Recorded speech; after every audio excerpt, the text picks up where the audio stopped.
Hello and welcome. Before we begin, we'd like to take a brief moment to share an important disclaimer.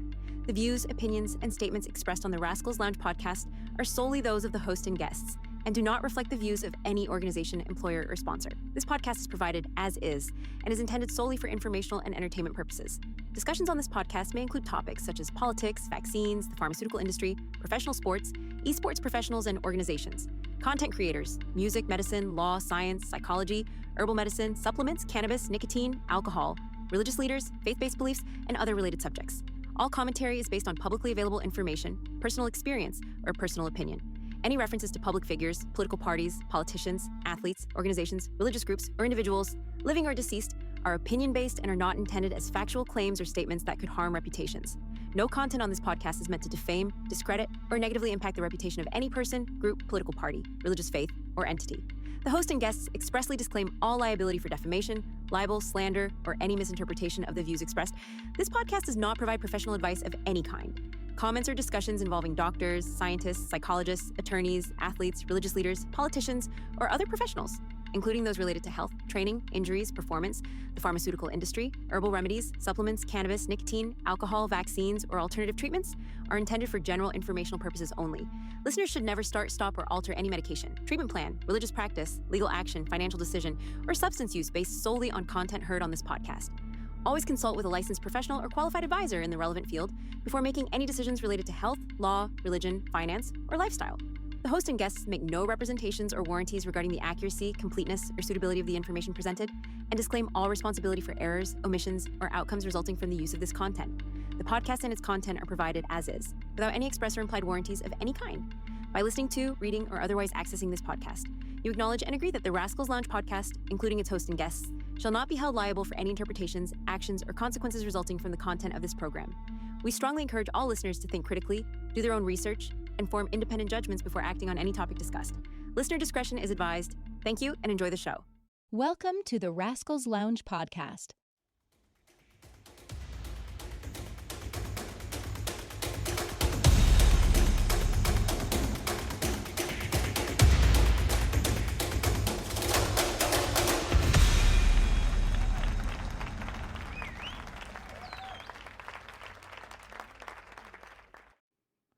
Ladies and gentlemen, welcome to the Rascals Lounge Podcast. Well, today we got a special guest.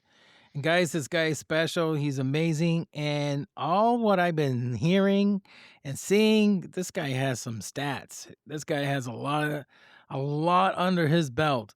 He is a former coach for Call of Duty and Overwatch. And now he's coaching for Rainbow Six Siege. Sam, how's it going, brother? It's going good, man. How about you? Doing good.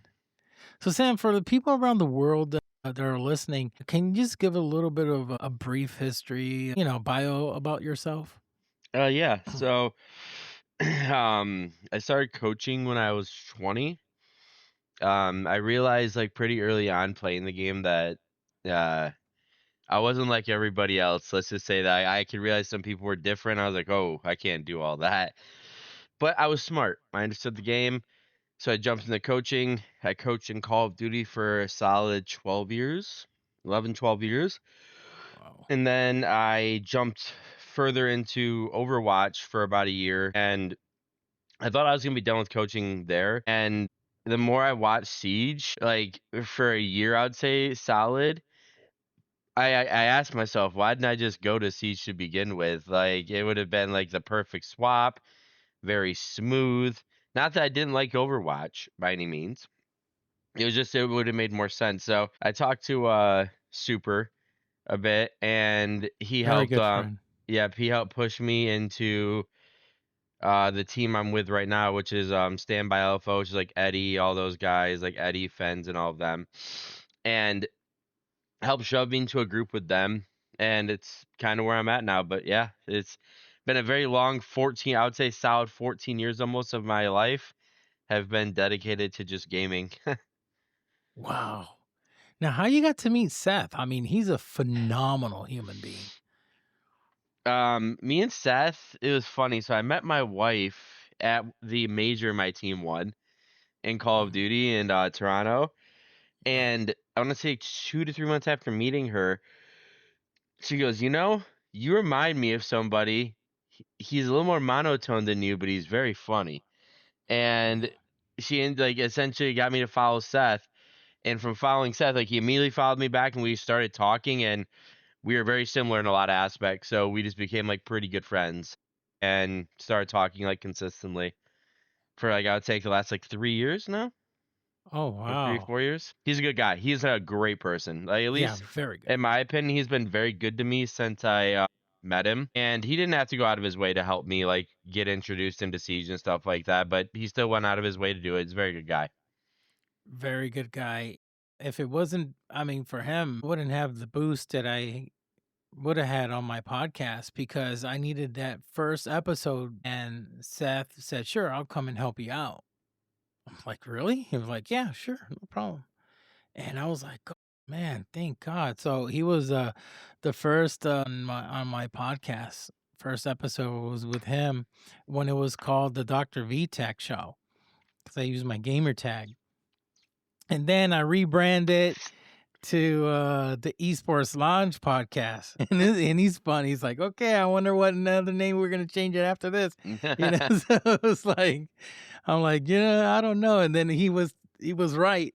He's just a funny guy, and he's genuinely a good guy. At least from like my experiences in Yeah. total, is he's helped me a ton. Like even when I was at Surge, I used to send him like Surge merch and stuff like that. So like Seth's been a pretty cool guy, and I think like he's probably the person I was closest with in Siege. That's why when I reached out to him, I was like, the success I've had in COD and in Overwatch throughout my career now, like would being in Siege be worth it? And he's like, absolutely. Got me to really join it, and I was like, all right, cool. And that was pretty much the end of it. Yeah, he's amazing. Yeah, he's very funny. So you like country music too, or no? Yeah, it depends. It depends. See, that's where me and Seth differ a little bit. Yeah. My music taste is very broad. I don't think there's a single type of music like I don't like, to be Yeah. honest with you. I think I like pretty much all music. Have you ever been to any of his streams when he was he Yeah, streams? yeah. Okay. Seth Yeah, is he's a really character. funny. Seth is Very really funny. He's a goofy guy. Yeah, goofy. There's sometimes I don't even know when to take him serious. I'm like, okay, is he being serious or is he not?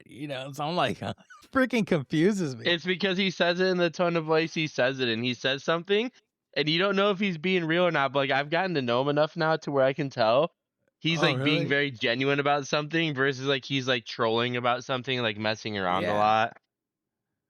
Yeah, I because can he'd be kinda tell like, now. this person, he is shitting on his pants. I'm like, damn, is he really? And then come to know that he's not. I'm like, what the heck, man?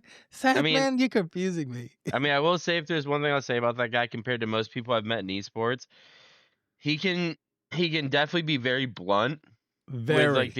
with the information he gives you, but he doesn't lie to you. He Yeah, tells you that's he true. tells you the truth, regardless if it's good for him or good for you. Like it doesn't really matter. He just tells you the truth and the way it is. And I think a lot of people don't do that, to be honest with you. A lot of people Yeah. don't tell people the truth. They're not very straight up in esports. Gamers are very introverted, so it's a little bit harder for them to like speak up on things. And Seth does not have an issue with that at all. Like he's just very blunt. Like me, he told me what would be hard for me when I first joined. Right? He's like, it's gonna be a little bit clicky. It's gonna be a little bit different.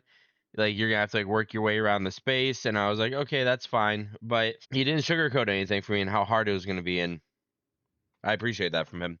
There's like a defining character of everybody. That's definitely Seth's. Is I never have to worry about Seth lying to me about something. Oh, That's no, again, I hate to be that person, but in esports, that's not something you can always trust. Yeah. People in esports can be very sketchy. Yeah, no, he's phenomenal. He will tell you like how it is. When an owner of an organization gives you the power to be coach and a manager, that says a lot. Yeah. And Sonics did that for him. They put him as manager and coach. I was like, oh my gosh, how many roles this guy's gonna have? And he was able to handle it. Yeah. He did it. And it was tough for him. I assume, I'm sure, but he got the job done, and he was good at it. It's Wow. a very time taking job to be a GM and a coach of a team. Oh God. In COD, my second year at Surge, like obviously the funding went down for a lot of people, and I lost a few staff members because of that. So it was like pretty hard to deal with. And the team I came into, Froshi, like he was by himself, like coaching in Siege. I'm like, brother, that's suicide. Like that's crazy work. Like you can't just in Siege. The amount of coaches you need in Siege to like have a successful team, in my opinion, is minimum like 2 to 3. That's including an analyst. And, like 2 to 3 like man staff minimum. That's like minimum. Like one coach, you have to do prep. You have to control the team environment. And listen, I love Siege guys so far, but they are definitely a rowdy group of people. Okay, so you really have to like wield the stick with them when you're fucking coaching a team like that. Excuse my language. No, When you're you're good. when you're coaching a team like that, you got to wield the stick a little bit. Mhm. You got to smack and bonk them on their heads a bit. But it's hard to maintain bonking the players on their heads when you're focused on making every strat for the team, when you're focused on writing the team's entire schedule, when you're focused on doing all that stuff, it becomes very hard to like maintain all your jobs. Because as a head coach in any esport, especially Siege, you have like 7 different jobs as a head coach. It's very hard to keep up with all that, especially for younger coaches. Because that's something in Siege where most coaches are like 21, 22, 23. And then you Right. have me, Seth, Call Out, and Fabian, who are all 26 to 35 in that range. I'm 35, Seth's 30, Fabian, I believe, is 28, and Call Out is 26. So those are the only old coaches in all of that's just North America, in all of North America. The majority of coaches in Siege are like anywhere from 21 to like 24. That's Yeah, like very young.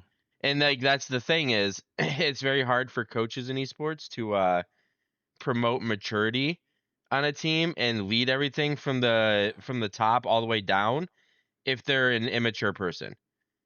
Okay, it's just it doesn't work that way. I've watched it in Call of Duty. I've watched it in Overwatch because every esport is the same exact way where the coaches are young. They're very young. You're doing like you have to understand a coaching job is an old man's job. Correct. Okay, that is not a young man's job. That is an old man's job because coaching is about experience. All I right. agree. And like me and Seth have said, not just experience, good experience. If you're a coach that has good experience, like you've won, you've succeeded in your career, you become an extremely valuable like target or like piece for a team. And that's kind of what happened with like the standby LFO guys. Like they're all a bunch of great kids. Like Froshi's a very good coach. And I was able to kind of complete what Froshi doesn't do, and he was able to kind of complete like what I don't do right now, which is like obviously all the knowledge side because that stuff has been I'm learning very fast, but it's a lot of information to like take in Siege at one time and compress down in my brain. Yeah. Yeah, Froshi's also really, really cool cat. Yeah, he's a good guy. Yeah. Nice kid. Very good guy. Yeah. Yeah. A lot of these, I noticed that about in esports, a lot of these coaches are young and they need to have this. I mean, I don't know if some players won't take their coaches serious when they know they're the same age. That's me, my opinion. I mean, that's how I think too. Trust me, I agree with you Yeah. on that. Man. You see it in esports a lot though. Like, think about it. Nick Saban's one of the best football coaches to ever coach. Okay. And in the NFL, not a single one of his players took him serious because he wasn't yelling at an 18-year-old anymore. He was yelling at a guy who was 6'6", 330 pounds, and worth $200 million. Okay, Yeah. that guy don't give a hell what Nick has to say anymore. Okay, but when he goes to college and he can control the player and control what they think, it's much easier. With younger coaches, that's kind of like what I'm getting at with them is it's very hard for them to control anything because, for example, like I think Froshi's great, but it's an example like he's 21. I think the only other person that's above 21 on my team, 2 people, are Focal and Eddie. And they're both like 23, 24. So I think it's like a little bit easier for them to lead the team. But like Tony, it's hard. Like and he still does a great job of it. He still works really hard. He busts his butt. He's learning really fast. And like I've tried to explain to him that now he has someone like me who's like a little bit more experienced in coaching and has a lot of time behind it. It's going to take a lot of pressure off of him to feel like he has to like produce right away for himself. It's going to kind of allow him to grow into coaching the way he needs to, the way he wants to. But you look at most coaches that are young, a lot of them aren't successful.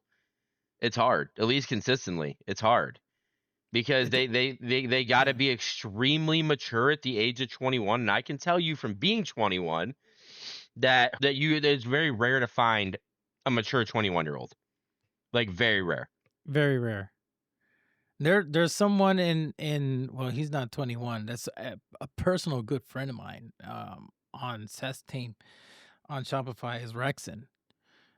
And Richie is I'm like, this kid is really, really mature. So, so I put him in my inner circle, because I could talk to him and I even get advice, and I'm in my 40s. So I'm like, I don't judge anybody by their age. I judge them more by their character and how they are, how they conduct themselves. And Richie, I'm gonna really honest, he's very, very mature for How his old is age. Richie right now? He is 26, if I'm not mistaken. 26, yeah. It's like, but that's my point. Is like once you get past, it's true though. But once you get past a certain age, like your brain mentally develops far more. It is completely developed. You've had many experiences in life to gauge a lot of what you think off of. Okay, like when you're 21, unless you've had a very hard life from a young age growing up, you don't really have a lot of experience to base what you think off of. You just have like the very small few that you have, right? Versus someone who comes from a bad like background or like a bad circumstance, they have a lot of experience to base things off of. Maybe not the best experience, but they got a lot of experience to base things off of. And then you get gamers.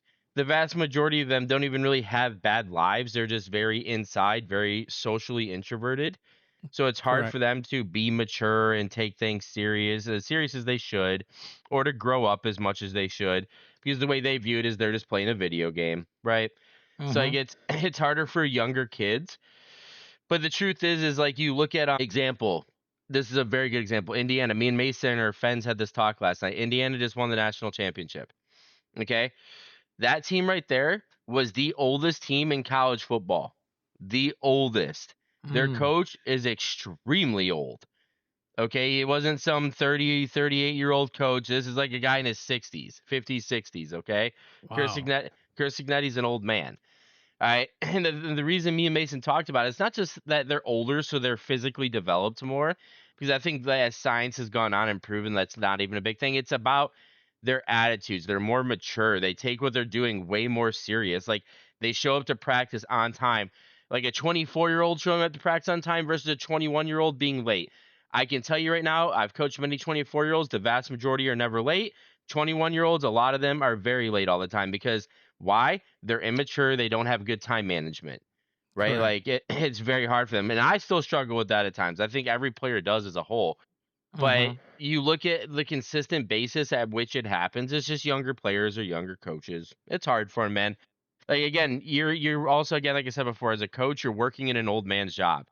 Like me and Seth are old men. Okay, like me, Fabian, old man. Call out, he's becoming an old man. Like he's getting there slowly but surely. But we're all old men, and it's a lot easier for an older coach to do these jobs because the level of patience is going to be much higher. The level of understanding is going to be much higher. The level of discipline is going to be much higher. The level of standards, how high they get set, they're going to be set much higher. Okay, versus a 21-year-old who doesn't have experience to like a 23-year-old, it is very hard for them. That's why I do tip Froshi, because he's one of the few 21-year-olds I've worked with that isn't like a complete immature child. Yeah, like he actually works hard. Like he stays up really late at night, like I do, making strats and going over stuff just to better the entire team, and have a lot of respect for that. I don't see a lot of 21-year-olds, especially that are head coaches of a team, doing that. I think it's like pretty rare.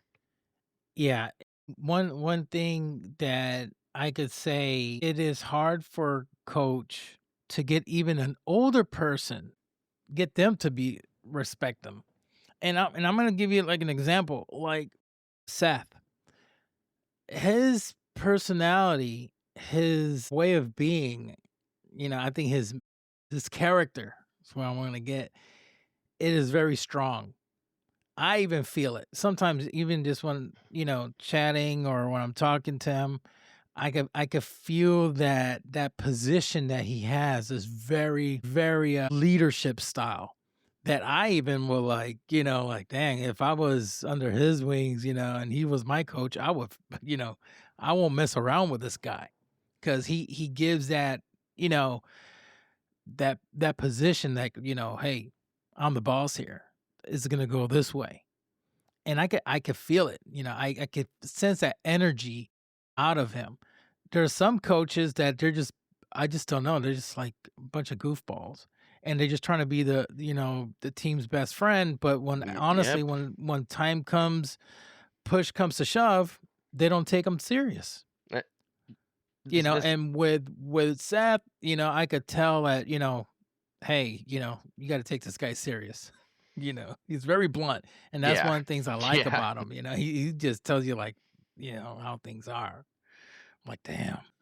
I mean, well, it's like you just nailed it on the head. I came from COD, and it's not that COD is like any easier than Siege to coach like it is, but the coaching's just different. Like what you have to do is like different than here, right? Mm, You're still going to be heavily involved with the game, as I believe every coach should understand the game. But as a coach, you have to understand your main job as a head coach is not to be the smartest person in the room. It's to be the person that can create a culture, the person that can like stabilize the environment when it needs to be stabilized, that person that can have those hard combos that people don't want to have. They can mhm, have that combo with a person. Okay.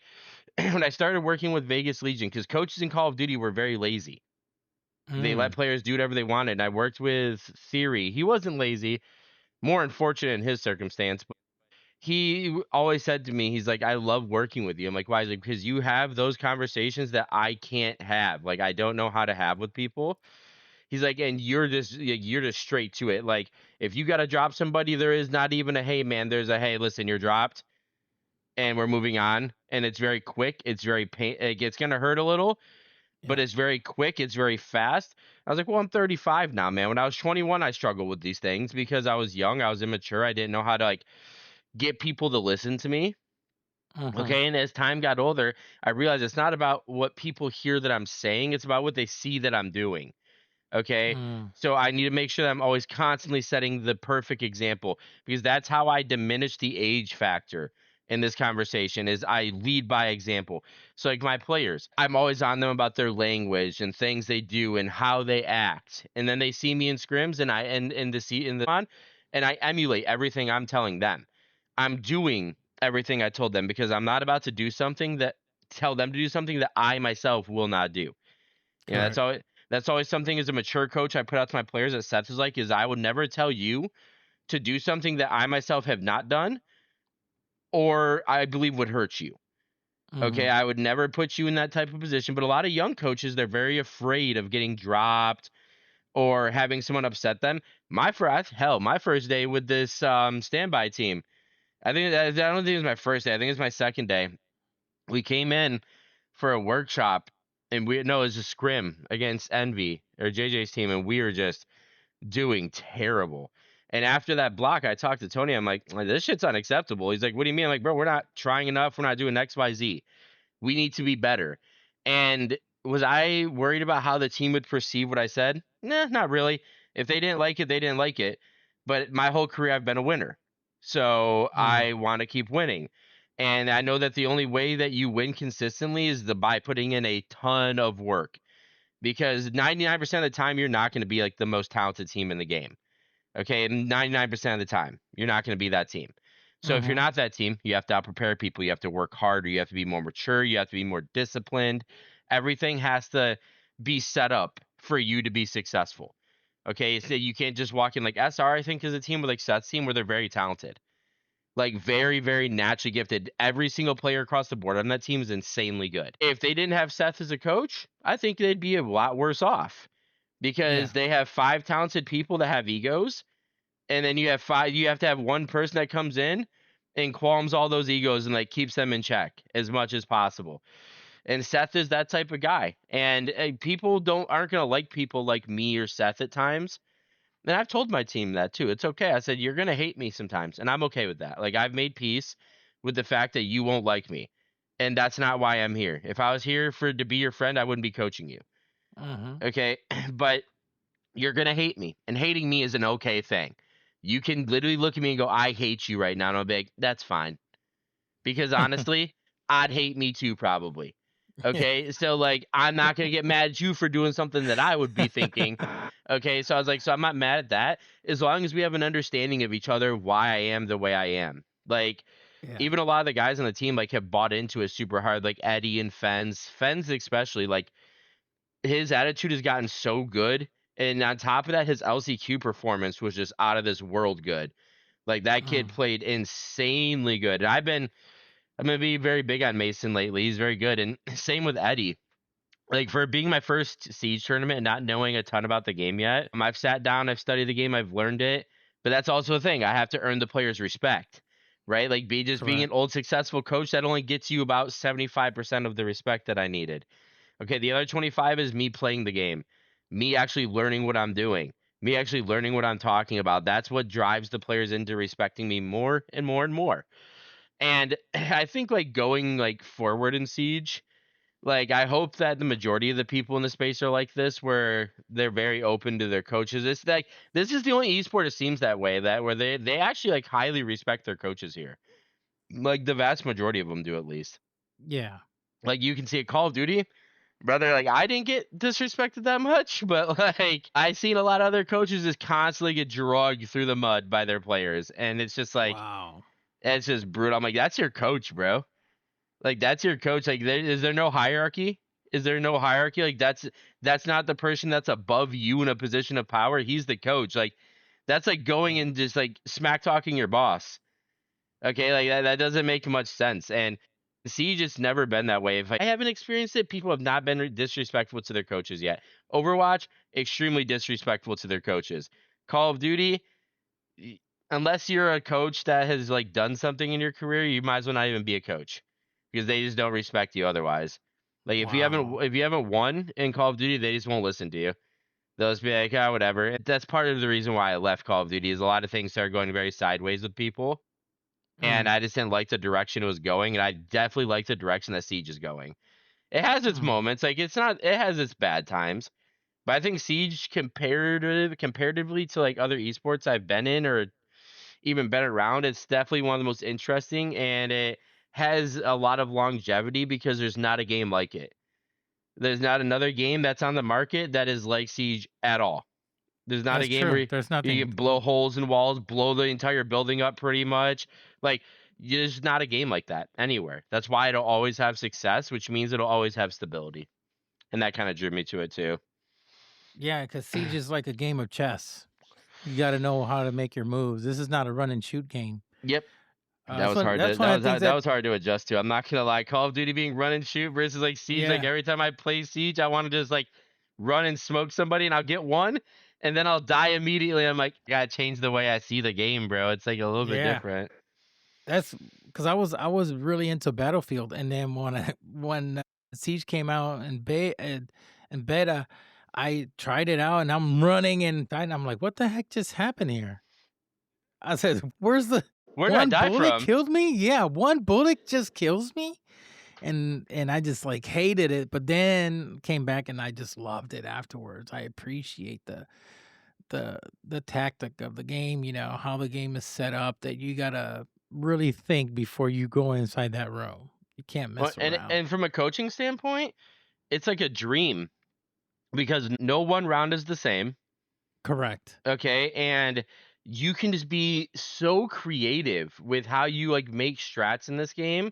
You can make the most crack pipe strat in the entire world in this game, and there will be a time and place for it. No matter what strat you make, unless the setup time on like defense is too long, you'll always have like room to make a strat. And in Call of Duty, it was like in Overwatch, because it was so meta heavy, it was very set in stone with you can't do anything but this. And that makes like learning a game and like doing a game very unenjoyable, to be honest with you. It kind of kills your passion for doing it. Like Siege, every day I get on and I swear, I'm like, I learned something yesterday. And then I get on and I learn something else. I'm like, I didn't learn anything yesterday, apparently, compared to this. And then it's like the same thing every day. Like whether it's watching a VOD alone or Mm-hmm. with Eddie or with Tony or Frochi. Like I'm always constantly learning something, and that's something I didn't have in Call of Duty. I felt like I hit a plateau of knowledge eventually to where I understood the game so well, it didn't feel like there was enough to learn anymore. And I'm the type of person where I need something to learn. I need something to do where I get bored of what I'm doing. Yeah. Like, so Siege, from like seeing how people are in it, even like someone like Troy or Canadian, like Mm-hmm. these people are still learning every day too, like new stuff that Correct. comes out in the game. So it's like if that person who's won two SIs is still learning what they're doing, I can only imagine after doing this for 5 years, I'll also still be learning what I'm doing.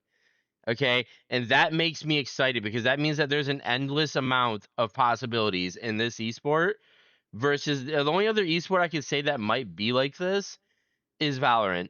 Like Correct. that's it. Like that's like the only other one that's like, and it's not even the same kind of game. It's just the way you can be creative in that game is very similar to Siege, and that makes me excited as a coach because it's always so much. You like, dude, the amount that goes through my head watching us play a match for just a random strat that I want to come up with just mid match. I'm like watching us do it. I'm like, oh, if we did this, we could do this, and we could do this, and like my Yeah. brain just like starts going, just going, going, going. And again, I've never had that like feeling in an esport yet, where I'm like constantly excited to like think about learning other stuff because I've never been challenged this way yet. I've never been challenged with like this amount of knowledge or the fact that the game is every day changing every single day. I've never been challenged with that before. It's very different. It's amazing. That's I mean, like I said, Siege is like a game of chess. I mean, you just don't know what you're gonna get, and then you got to figure out certain things, and there's peak holes, and there's things that you could do, and rotations, and I even changed. I mean, I've been playing the game for years now.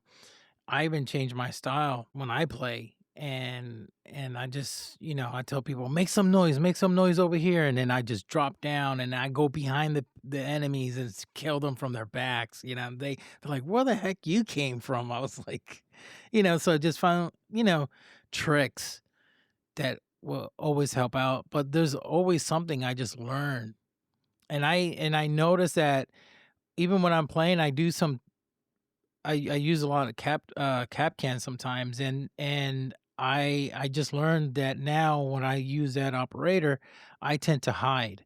I say if we have a Mozzie and we have a mute, I will still hide.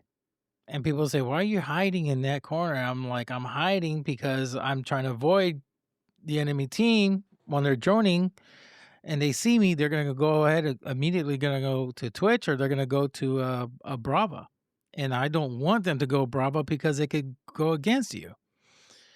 And I'm like, okay, I get it. So I'll use Capcan, but I'll just tend to hide the majority of the time. Just hide until the round begins, and then when the enemy dies from my traps, they're like, "Oh crap, there was a cab cannon here." Oh yeah. And then you notice they'll ban it down the next round. It's like we're banning this operator. We don't want to deal with them. I've always learned playing the game like one or two bans happen in ranked when I play.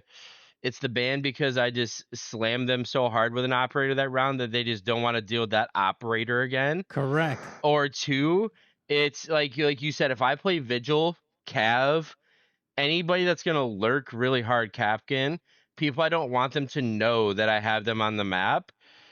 I'm gonna instantly go run and hide under a desk somewhere for about a solid 20-25 seconds, and then I'm gonna go play the game once they're up, and like you said, and they're ready, like the round's ready to go, and they're not even gonna Mhm. know that I'm on Vigil.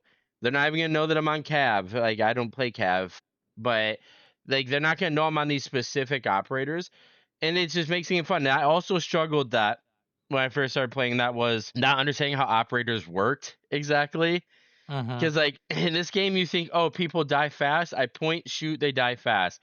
You don't realize like when you're playing a support role as an operator, that's not mainly your job. It's not mainly to get kills. It's to breach. It's to shield for your team. Correct. It's to Yeah. run the cheese for your team essentially. Okay. Mhm. And if you want to get kills, you want to be that guy. You're like second entry, main entry, something like that, or like a lurker, right? Like you're gonna like a flex. You're gonna play for more kills, kind of like Richie. Richie's a flex, so Richie's able Mhm. to play in positions where he can get a lot more kills. and he can play aggressive like that, he gets to be a DMR baby and just sit on the DMR all day and just get free kills. Versus someone like Troy. Troy has to walk in on a shield. He can't be the entry anymore. He has to walk in on the shield, and he has to let Richie or Spoit or Ambi get kills behind him. So it's definitely, like I said, it's an interesting game for sure to look at and see. It's kept my attention so far. The amount I play it versus watch it, it keeps my attention on a 24/7 basis. I can say that.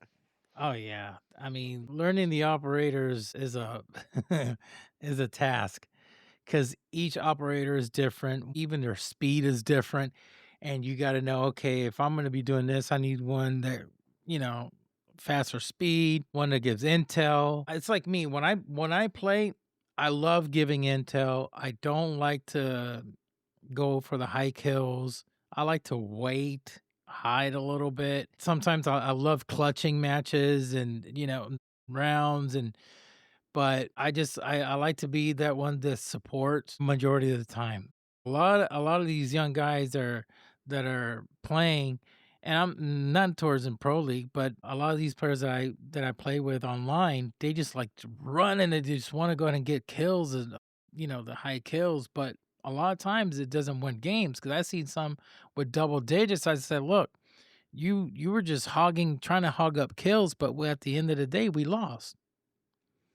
You got to know how to play your role. You got to know how to be a little bit more flexible and learn your role, what you're trying to do, and what you should be doing, because we all trying to do something here and try to win as a whole. But yeah, it's tough.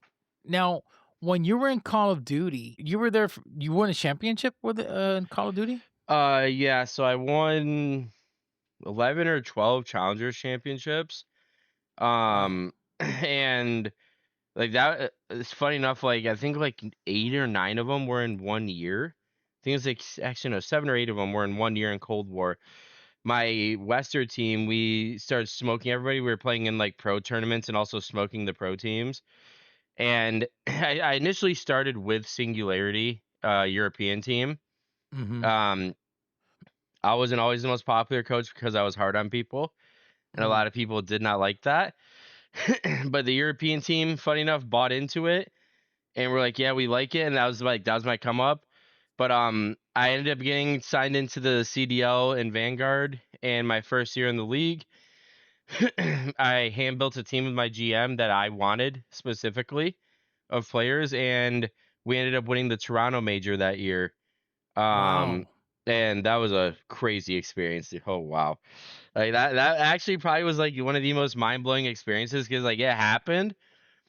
And for like the first like 20, 30 seconds of it happening, I'm like, this didn't just happen. Like I was just like I was kind of I was kind of like stuck. I was like, oh my God, like I've been waiting for this moment for 10 plus years to be a major winner. And you know, something like me and Seth talked about. After doing like something like that, like you can take that with you for the rest of your life as a major accomplishment Yeah. because very few people will ever get the chance to hold up a major trophy. Yeah. Very few people. And like that's why like I like Siege because I think it's even more rare in Siege It's to hold up a hard. trophy. Yeah. Yeah, especially regardless of the region you're from, it is extremely hard in Siege. And on top of that, it's always I want to win one in Siege just because their trophies are so cool. Like they have like these Yeah. cool, like they have the coolest looking trophies in the whole world, bro. They do. And it's like I would love to have like one of those busts or like a hammer or something like that is like Yeah. the coolest thing in the world to me. But yeah, I did win a major in the CDL my first year. And the second year we almost won another one. We got to the grand finals of the first event. We went to I think like 3 grand finals in my time period there. We won one of them. And then we got third and fourth at our champs or our version of SI essentially. Oh. Now that's with Siege. Well, those are the majors. I mean, you win, they're phenomenal. But then you got the esports World Cup. World Cup. That's That's another the story there. that's the next level of money right there. That's right there. That's the baby of all babies, in my opinion. I brought 2 people that on the pod that are World Cup winners from Team Secret that won. Mm. So team psychologist and the coach. You know, it's really crazy. It's so easy for me to bring coaches on the podcast than I do with players. I It mean, is really well, crazy. players like all right, so there's one thing I've learned in my time in esports about players is it is hard for me to get player, not for me, but it's hard for a lot of people to get players to do anything that isn't playing related. Okay, or like have some sort of like connection to them playing. Mm-hmm.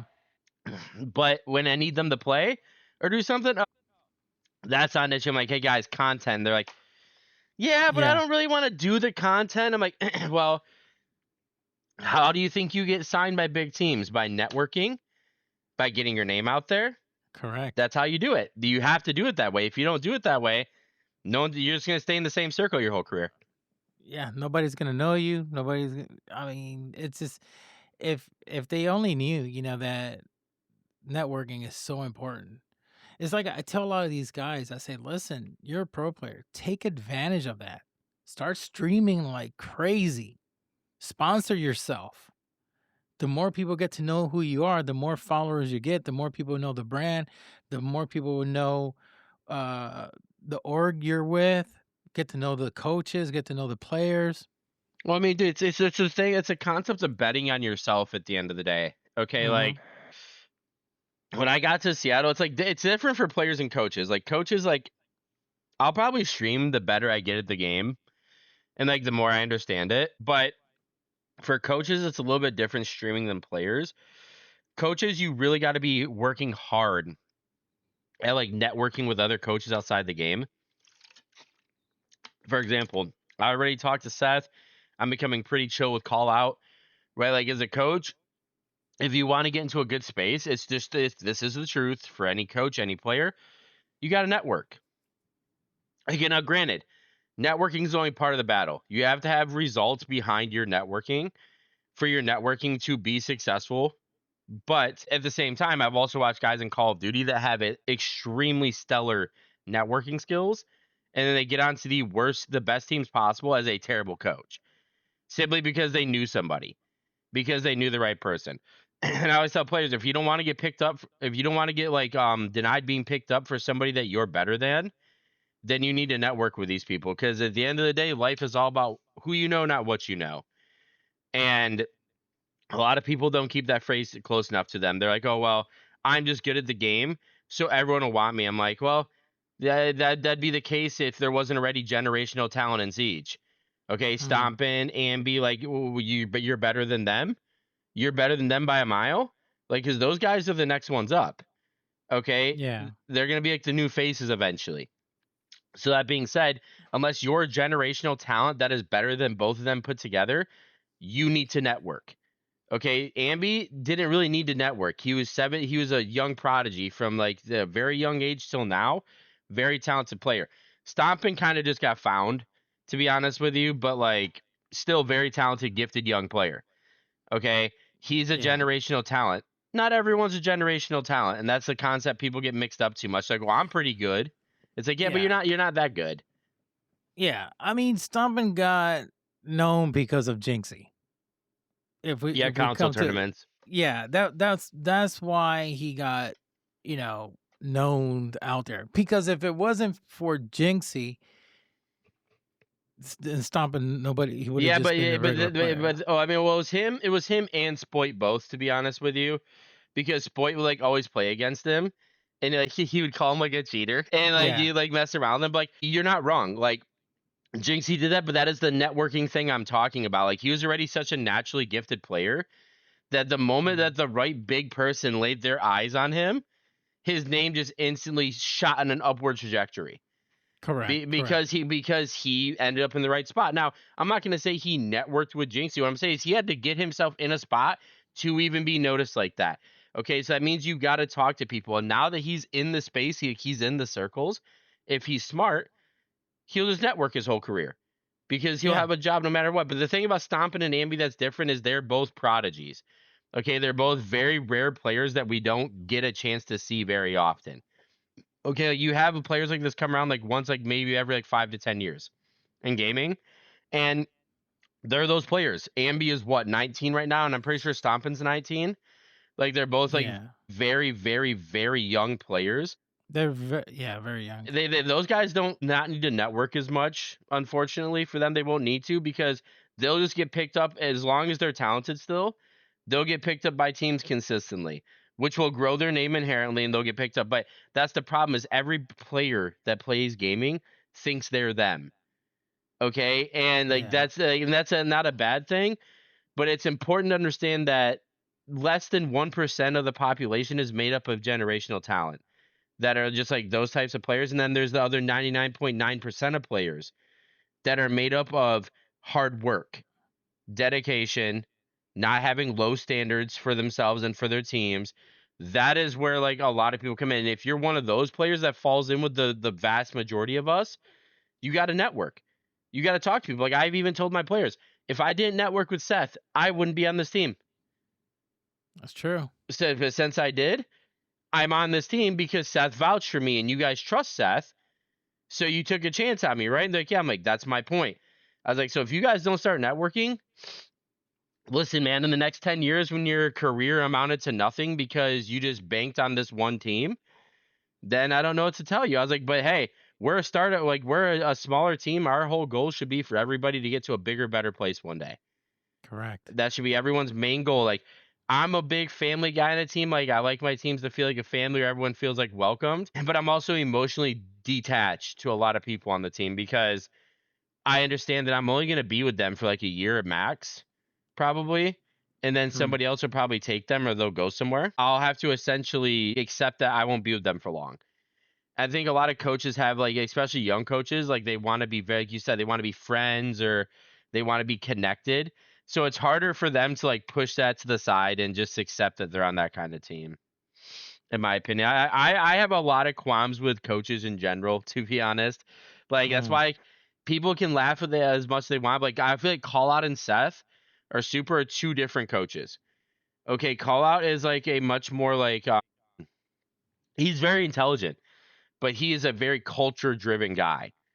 Right? Like he likes the culture to be a specific way in his team. He likes his players to be a specific way. Seth, his whole career has been the I'll just do it myself guy for all of us. I'll do it all. Don't worry about it. Like I'll take care of the prep work. I'll be the coach and the player. That's been Seth's whole thing, his whole career. Okay. So Seth's a far different coach. Seth is also much harder on people probably than Call Out is. He's probably like much more aggressive. Call Out comes across as like a very like chill guy, very like calm guy. Whereas me and Seth, we're the opposite of calm. We're psychos sometimes. Right? We lose our shit and we get mad and we yell at people. And like I said, I feel like if I'm anything, I'm a mix of like both of that. Like I yell at people, but I'm also very understanding. Like funny enough, like on our team, we have Surf's little brother, Center, is on our team. And like if I ever had an incident with Devin, I don't like yell at him. Initially, I'll be like, hey, what do we talk about with this? And he'll be like, yeah, I shouldn't do this. And I'm like, okay, good. Let's go. All right. Versus like an older player on a team. If I talk to like an older guy, let's say we had like Gio or somebody, right? Like I'm going to approach Gio a little bit differently than I'm going to approach Center, right? I'm not going to just yell at Gio. This guy's a hammer. He has a lot of experience, a very big pedigree. I'm going to make sure that I'm approaching him the right way as to not disturb him. And I think a lot of coaches don't have the in-between or ability to do both of those things, whether it's strategical or it's like a culture-driven team. I don't think a lot of coaches in esports, especially throughout like Call of Duty in my experience and Overwatch as well, they don't have the ability to do both of those things. And I think that slows coaches down like so heavily because coaches like, I just got to be smart. If I'm smart, I'm good coach. I'm like, no, you're analyst. If you're smart and that's the only thing you provide, you are analyst. You are strategic coach. That is it. You are not head coach. You are not anything else. You are strategic coach or analyst. A head coach, their main job while being smart is to control the entire team and the environment that it sits in. Okay, because that like, if you listen to Fabian, for example, he's very rah-rah when he's like coaching, rah-rah-rah-rah-rah. Like very motivational. I don't hear Fabian isn't saying anything crazy in timeouts to the team about strategical stuff. He's not saying anything. He's keeping it very fundamentally sound, and he's keeping the team locked in and ready to play. Okay, and I think like that, like there is a mix of both that can work, But that is the best kind of coach right there. Because when you're on land and you're playing, like, at the end of the day as a coach, you have no control anymore. Okay, if your prep was bad leading up to that event, what you say at land doesn't matter anymore. Okay, if your prep was good leading up there, all you have to do is do a fobbing to look at your team back. Are we shitting our pants? Yes, we are. We are shitting our pants. Stop shitting our pants. Okay, and it's the end of the conversation. It does not go further. But I think a lot of like coaches in like esports struggled that stuff. Like this is something I've had Froshi doing, and I know it's helped him a ton, and I'm really proud of him for this. To be honest, I've had him sit down and like every night he watches a documentary on a coach because he asked me like, how do I get better at these things without actually doing them? And I said, watch. He's like, what do you mean? I'm like, well, for me, I've watched The Art of Coaching with Nick Saban and Bill Belichick. I've watched many documentaries on Sir Alexander Ferguson. Many documentaries on Coach K, like the Pete Carroll. Like I can just keep naming off coaches that I've sat down and watched documentaries on for hours. And I think that's something that is like hard for people to like understand, is like how that's helpful. But Tony, like ever since he did that, he comes back, he's like, everything that you've been preaching, like these guys preach. I'm like, exactly. I was like, and where do you think I learned that from? I was like, I learned it from watching, because watching it, observation is a very powerful tool to have. Okay, like for me, when we do VOD or we do like strat stuff, I let Froshi lead it all right now, and I sit back and I observe and I listen and I absorb, because when you're observing is when you have the highest absorption rate for your brain. Okay, when you're not speaking and you're sitting there listening, you're taking it all in. And at least that's how it works for me. And with like the team itself, I think that's something like Froshi's learning now. Like, okay, like if I just watch these docs, I sit down and learn. A lot of young coaches don't do that. They don't do that stuff. No. Like they literally don't even remotely like know who Nick Saban is outside of being an Alabama football coach. Okay, Yeah. like they don't know who Bill Belichick was. They don't know who Coach K was. They don't know who Herb Brooks is. Okay, they don't understand who like a lot of like these old heads are. Bob Knight, people that led coaching to be what it is today as a whole. Okay, all these people are some of the greatest minds to ever do it. Okay, you could even go across to soccer as well, or football for a lot of people. Like there's so many amazing managers in that sport that have had, like Sir Alexander Ferguson from Manchester United was the reason that Manchester United was not a joke its entire like life so far. He brought them many championships, many. These are people that Tony's watching now, and I can see like his growth take place in front of my eyes. He's maturing. He's taking things that they do, and he's like sticking it on the team with it. I was like, thumbs up, bro. That's the stuff I love to see, because you don't see that in a lot of coaches. And this isn't something that like I'm doing for like the money. I've had that throughout my Call of Duty career. This isn't a money thing. This is like, I love coaching. It's hard for me to walk away from it. And luckily my wife is very understanding that I'm good at my job and that I like doing it, because if she wasn't cool with me doing it, I wouldn't be doing it again. It's a very times-taking thing to be a coach. Very times-taking, because your job doesn't end like, it doesn't end when scrims end. Your job ends when your players go to sleep. Okay, when they go to sleep, your watch is officially over for the night. Okay, like they're still awake. Guess what? There's still a chance they might need me. Okay, and that's something like over the course of time I had to learn to turn down a little bit. I started giving my players like hard cut times. Like, hey, anytime past 2 p.m., Papa's not answering anything. Okay, like I'm in my own world. I'm doing my own thing. That's on you guys to handle. If it's an emergency, you guys have my phone number. You can call me. Okay, but if it's not an emergency, do not call me. Okay, and like I've had to get better at like separating myself from the game a lot more. Even with therapy, like in psychology, a lot of people laugh at that stuff, but in esports, that saved, like a lot of people know that saved my career. Like if it wasn't for Vertex, who is SR's mental coach or prep coach, if it wasn't for that guy, my career would have fallen apart in the CDL.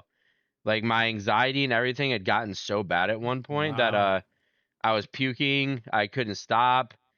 It wasn't that I was nervous either, because I've never been afraid of competition. I just got my brain got so overwhelmed at one point that it just started like fighting itself essentially.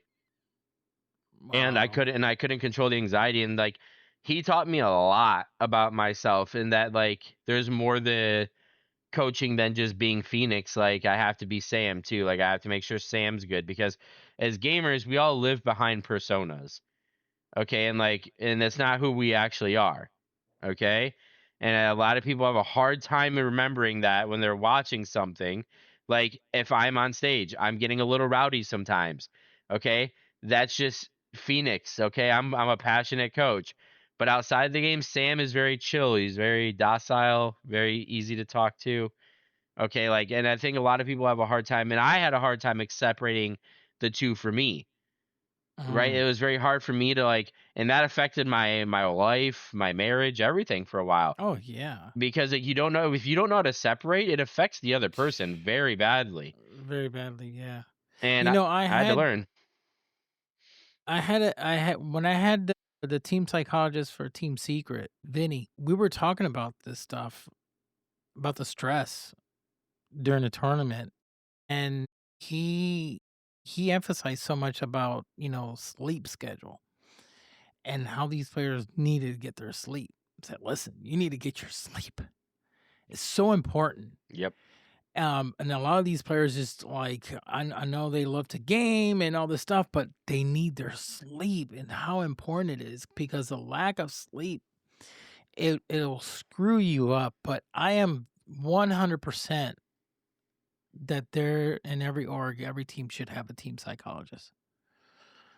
It is so important, because like what you said, you were to a point that you were fighting against yourself, and your brain gets so overwhelmed because you want to win, but then you're thinking 1,000 things to win, then you're worrying about so many things. It's like you're just standing on one pillar. It's like how my psychologist worded it to me, or Landon. He's like, everyone has multiple pillars around them in their life of certain things, whether it's the esport you're in, or the food you like, or the music you like. There's a pillar for everything. Okay. He's like, currently you have one pillar in your life, and that is Call of Duty. And that's when I was in COD, and I was like, that makes sense. And what he did for me and my old performance coach Scotty is they actually would go to the events with us, and they'd give me a whole doc after the event, not about my players, how I was. They would sit down and observe me as a coach, because as a coach, something I learned through psychology is how I am directly affects the team on LAN, directly affects them. If I'm a little too overzealous, I'm a little too anxious, the players are going to play like that now. They're going to recognize it. It's going to seep in, because style trickles down. Okay? If I'm a certain way, it's going to trickle down to my players. And then it's going to trickle down to their roots. Okay? And I don't want to water their roots with polluted water. I want to water their roots with stuff that's going to help them grow. Okay? correct. So that's something I've talked to Froshi and so many of their young coaches about, is you have to always, like Kurt Signetti from Indiana said it best. If I had to start getting crazy on the sideline, what precedence does that say, like stand or send for my team, or set for my team? It sets that they can now not be focused on what they're doing and let their emotions get the best of them. And that is not the message that we want to preach. The message that we want to preach is we have to be focused, guys. We have to stick to what we do, etc. But without the proper mental help from a performance coach, you don't get that. I cherished having a performance coach, or like a mental coach, aka like almost a psychologist on the team, because they gave you new ways to view things. Like that's the hardest thing to do to any player, is to get them to understand that what is being said is what's best for them. Okay, it's what's good for them. A lot of them struggle with that. So yeah, now it's cool to hear that like you actually brought like him on, because that's a big team.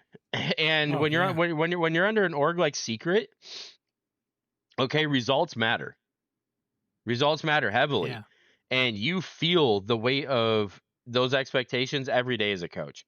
Because guess who gets axed when things aren't going well? The coach. The coach gets axed. Okay, like hey, I don't mean to interrupt you, no, but you're good. talk about the NFL. Tomlin because I know you like football now. Yep. I'm a Steelers fan, so Well, I mean, I look at like Tomlin and like, for example, Stefanski. Everyone blames Stefanski, and I go, is it his fault? No. The Browns organization is terrible. They don't care about the players. They don't care about the game. They care about the dumbest stuff. There's no way you're that much of a losing team if you care about your team. You want proof? Lions' old ownership swapped over, and the moment their ownership swapped over, the Lions started winning. It was like crazy because, they actually went out and spent money on people, right? correct. So Stefanski, I actually think, is like one of my more favorite coaches. He's actually also a very intelligent coach because he's the only Ivy League coach in the entire NFL. He actually went to an Ivy League school. Very intelligent guy. Mike Tomlin, I respect. I respect Mike. I think Mike definitely, after a certain period, was just there to get to the playoffs, and that's it. Like, Yeah, me too. There wasn't like a lot of like emphasis on winning, in my opinion. Because if there was an emphasis on winning, they would have brought in a lot more players than just this year, right? Oh, Like you brought in Aaron Rodgers. Like I'm a Packers fan. I love A-Rod. Okay, like Aaron is a beast, but you brought Aaron in at the end of his career. Okay, you have Cameron Hayward at the end of his career. Okay, that was it Casey Hayward. Is that his name? Is it Casey or is it Cam? It's Casey, right? It's Casey Hayward, right? D tackle. Yeah, Cam Hayward. Yeah, it's Cam Hayward. That's what it is. Thank you. Okay, Cam. so you have Cam. He's also getting older. Okay, you guys bring DK Metcalf in. That was like you guys bring in Jalen Ramsey. He's getting older. Not that he was bad, but he's getting older. So you guys are doing what the Lions used to do, and you're bringing in like all these players at like the end of their career. Yeah, exactly. They're recycling. Like it's like the Lions when they got Dante Culpepper. Like, well, he doesn't have Randy Moss attached to it, so that's not very good. Like it's like Aaron Rodgers, like a great quarterback, but he's very old. Okay, he's old now. And like that was probably his last year. What you guys just watched was probably his last year. Yeah. Okay, I could see him being done just because his body can't take much more, and he was getting hit pretty damn hard this year because that's a really nasty conference right there to play in. Like the end of the AFC fucking so the AFC North, right? Like they're AFC, like they're very very aggressive. Like the Browns, the Bengals, the Ravens, the Steelers. Those are all four very hard nosed teams. Like think about Myles Garrett from the Browns, right? Like so that's going to spearhead their charge. Trey Hendrickson from the Bengals, he's going to spearhead a charge of aggressiveness. Okay, you have Cam Hayward from the Steelers and TJ Watt. All right, they're going to spearhead aggressiveness. And then I'm missing somebody on the Ravens right now. I'll think of it in a minute. But I mean, I will say I think the best thing that happened was is John Harbaugh got fired, no? I was like, wait one second, what? He deserved it though, to be honest with you. Like I think so being a Michigan man, I love Jim. People can say what they want. Like, I think Jim is a good coach. Like he definitely knows how to get players to perform. I'm not gonna say he's a good guy. But these are coaches that don't lose. I mean, they haven't won. I mean, I was in favor that Tomlin had to go, and I believe that. Okay, fine. He had winning seasons. But he's been 19 years, and then when he won a Super Bowl, he won the Super Bowl with Coach Cowher's team. So it's like, yeah, but those are the players that Coach Cowher picked. You didn't pick nobody. You had Troy Polamalu. Yeah, Ben Roethlisberger, Hines Ward. And also, guess who's your defense coordinator? The GOAT, Dick LeBeau. Who's better than that? So after. When they, retired and obviously gone to the Hall of Fame, what are you going to do now? Let's test your skills. That's when he just stayed steady. And I like Tomlin a lot. If there's one thing I always gave Tomlin credit for is Tomlin built culture where he went. He built a culture. Now, he wasn't winning all the time. He's won a Super Bowl. Okay, he's been to the playoffs multiple years, and yes, he didn't do anything with some of those playoff runs for sure. For example, 10 of them, he didn't do anything with them. But I always tell people this: one, you got to get to the playoffs. Okay, two, for I would say about half of Tomlin's career, that division was one of the hardest in the NFL to perform in because you've had recently Joe Burrow, before that, like Lamar Jackson, then Joe Flacco before that. Okay, the only bad team in that division for a period of time was Cleveland, and they still suck. But I think maybe one day it'll get better there for them. But Mike Tomlin's been a great coach. And the thing is, I'm a firm believer, you can tell how good of a coach somebody was by how much their players respect them for their work. Because you look at Mike Tomlin, I guarantee, was not the genius of the team. Mike Tomlin was a guy that knew how to build culture on a team and knew how to demand the most out of his players and get them to play for him. And that's something that most coaches struggle on, is just getting a team to want to go to war for them. Right?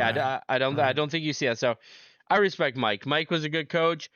Hopefully he can enjoy the latter part of his life now, and he can enjoy it with some grace, because not a lot of people have gotten to do what he did, which is win a Super Bowl, regardless of which team it was with. You won a Super Bowl still. You've succeeded. He did. To be fair, he did make 2 Super Bowl appearances. One he won. There's one he won, and then there was one he lost. Yeah. Oh, that's true. He lost to Green Bay. That's right. He did lose to Green Bay. That's right. Yep. He lost to your team. I'll say this, like, even the one that he won was like insane. Like, it was like insane. The line of Swede, catch in the back of the end zone from Big Ben against the Cardinals. After a Larry Fitzgerald 75-yard touchdown strike, like that was like, that's another thing too, is like Mike Tomlin. But they had good players. Like the only thing that like made me concerned about like Mike Tomlin's character a bit sometimes is the fact that like Big Ben didn't have a lot of like respect for him at a certain point. And it wasn't just a thing for Tomlin; it was also the Rooneys in general. Because Big Ben's like, well, why did you guys not give me anything when I played there? Like, you give Aaron Rodgers, DK Metcalf, Jalen Ramsey, all these guys around him, but when Big Ben is there, they're like, oh, well, you can keep throwing to 50-year-old Hines Ward if you want to, but like, we're not going to give you anybody good to throw to. But yeah, well, let me tell you. But Ben respected cowards. He didn't mess around with him. He did. I mean, well, everyone respected Cowher though, for the most part, because he was that coach, like you said. You said it about Seth. He's that coach that you knew when you stepped in the locker room, like, I don't want to piss this guy off, bro. Like, hey, if I piss him off, bro, this is a bad day for us, bro. Like, it's gonna be and I think, like, I'm old school, but I think you got to be that way as a coach. Like, you really do, because the players have to know where the line in the sand is between a player and a coach. Upgrade your screen time, whether you're gaming, working, or just browsing, with Gamer Advantage blue light blocking eyewear. They are expertly crafted for gamers or for anyone that's in front of a screen for long hours. Featuring Resme lens technology, these glasses are engineered to minimize digital eye strain and shield your eyes from the detrimental effects of blue light. Doctor recommended, potentially boost focus, and significantly enhance sleep quality, ensuring you stay at the top of your game. Visit GamerAdvantage.com for more information and use promo code RASCALS at checkout to get 10% off your purchase. I do earn a commission when you use the promo code, which helps sustain and grow the podcast. Once again, visit GamerAdvantage.com for more information and use promo code RASCALS at checkout to get 10% off your purchase. Mike was a great coach, man. He was a really good coach. It's just, like, I feel like the way a coach's value gets like based in pro sports is really shitty. Mm-hmm. I don't think it's based in the right things. Like, if you listened to how TJ Watt and Joey Porter Jr. took the news of Tomlin being let go, that should tell you just how impactful that guy was outside of the game to like those guys, right? And for me as a coach, I'm different than others. I don't view your knowledge of the game as what made you impactful, because here's the truth. In any sport, traditional or esport, the player always is going to know more than the coach. Why? Because the player plays the game more than the coach does. So they see and feel things that coaches don't feel all the time. I'm not saying coaches can't help a player grow and develop themselves, but players, for the most part, have a very good feeling of what's going on in the game. It's a coach's job to help them expand on that, right? But it's not that I made the player smarter as a coach or I made the player better. That player was already great. I just helped them unlock something in themselves that made them the most complete version of themselves that they could be, right? As a coach, you never make someone, ever. Okay, Bill Belichick did not make Tom Brady. He gave Tom Brady a chance, and Tom Brady took it and ran with it. Okay, and Tom was a hard worker. Okay, he put his nose down. He worked extremely hard his whole career. Okay, Mike Tomlin was that type of coach to me. He put his head down. He worked really hard. He got outdid by some other coaches for sure in a lot of situations. But I also think that being in Pittsburgh is title town in the NFL to them. Okay, and there's a lot of pressure that comes along with that job. He won a Super Bowl. Okay, with that team, he made it to 2, which is more than most of your guys' coaches have done in the past like 30 years for Pittsburgh. Okay, so he did a great job while in Pittsburgh. I think the standard that Pittsburgh has is so high of their teams that no matter what Tomlin did, if he wasn't winning the Super Bowl every year, he wasn't meeting the standards of like Pittsburgh fans. Well, the issue with him was that what I was gathering from a lot of the fans is that he was with the team for 19 years.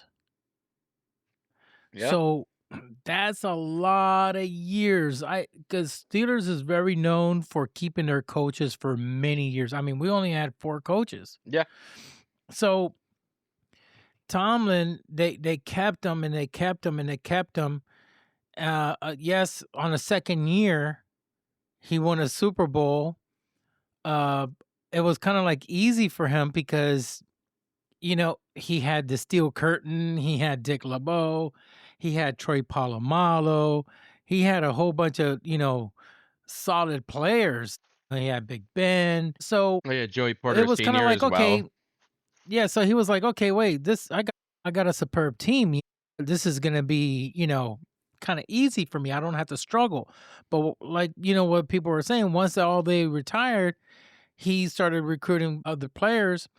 But the thing is, the performance started decreasing. He was just becoming a seasoned coach. So he would go off by, I have the most winning seasons. I never lost a season. And then, but once the pressure hit, then your skills are going to be put to the test is when you go to the playoffs, because that's where the best of the best is at now. You're going to go with tough teams and you're going to battle it out at the playoffs, and that's where he just crashes. Yeah.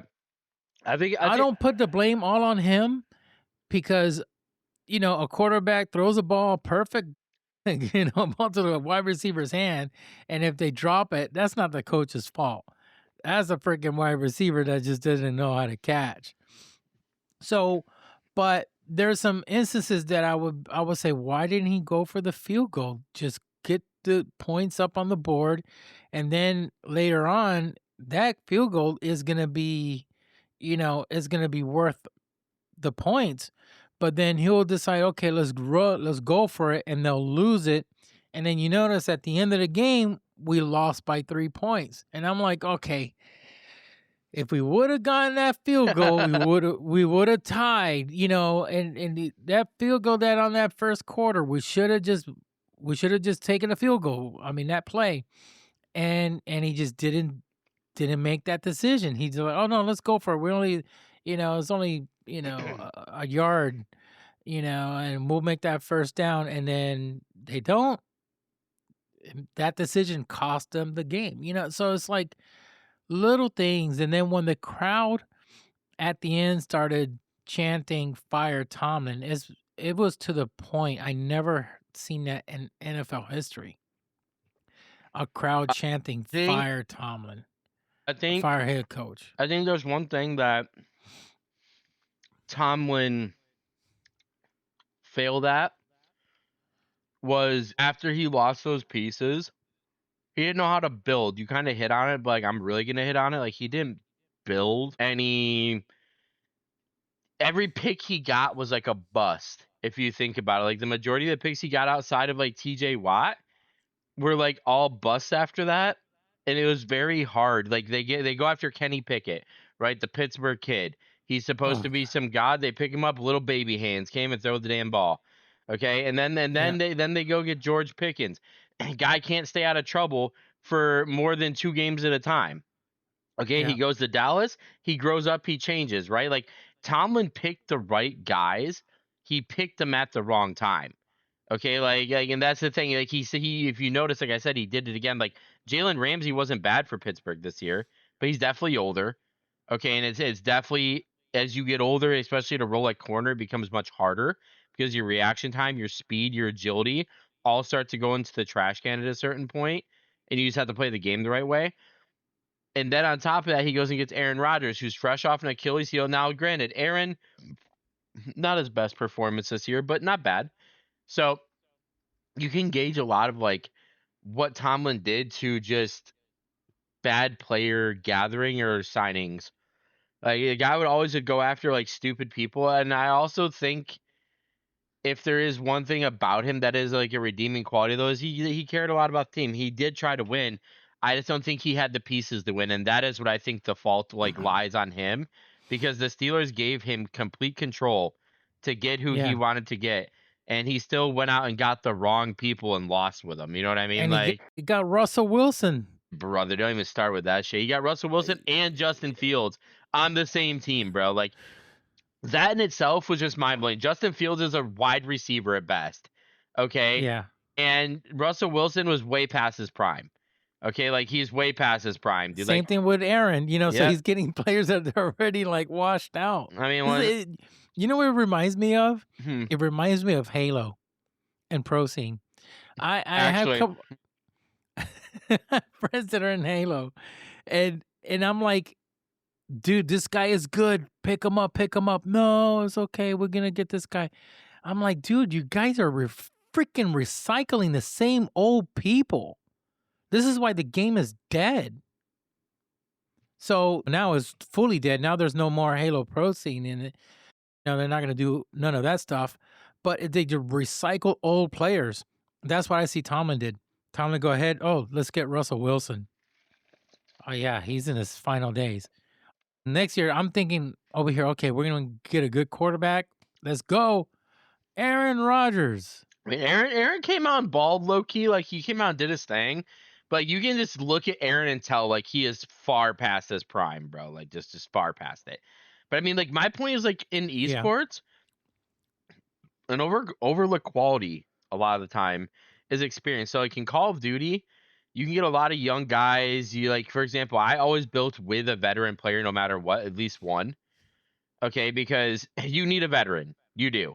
Like when it gets into game time and it's time to do the thing and you're not scrimming anymore, you need a veteran to lead the team.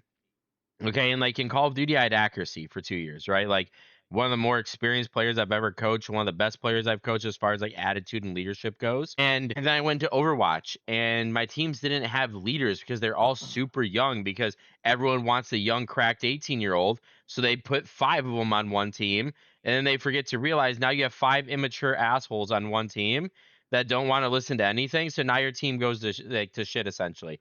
Like in this game, it's something like even talking to like the standby guys about. I'm like, we're an extremely inexperienced team compared to like most. Like Eddie is our most experienced player. Okay, and Eddie has experience for sure, but he doesn't have all the experience in the world, not more than a lot of these like top level guys have. Like a lot of these top level guys in Siege have championship winning experience on LAN. Okay, it's like they understand what it takes. And I feel like the teams that struggle in esports are the ones that just don't have leadership. They don't have a veteran leader that can like get the guys around them and get them to do what they need to do. And I think that's where a lot of people struggle. And Now that was my take, at least from like seeing it in Siege and seeing it in Overwatch, like back-to-back esports now. But like lack of leaders or experience is like so bad. Now the team that you're coaching in Siege is a T2 team, right? Yeah, it's Standby FL. They were in the Pro League last year, and They're on working. They were in T1 last year. Yeah, Oh, okay. they got relegated, so they have to like play through relegation and like qualify again for it. And so that's where we're sitting now. But yeah, the team initially was Bino, Epic, Fen, I know Bino. Yep. Eddie, and Center or Devin, and we had a good LCQ run. We did great. I was proud of everybody because I was only there for 2.5 weeks, and in that time period, even me and Froshi talked about it, was able to establish like a different culture right away, like how things operate. Like everyone takes things more serious. We have set times we get on. We have set times we do VODs. The standard that I set for them, it can never be compromised by anybody, or that person has to go, player or staff. They got to go. If the standard's compromised, they got to get dropped. because I'm not going to sit there and force somebody to try to do a standard that they themselves don't want to do. And I feel like if you want to have a lot of success, you just have to hold yourself to like an insane standard.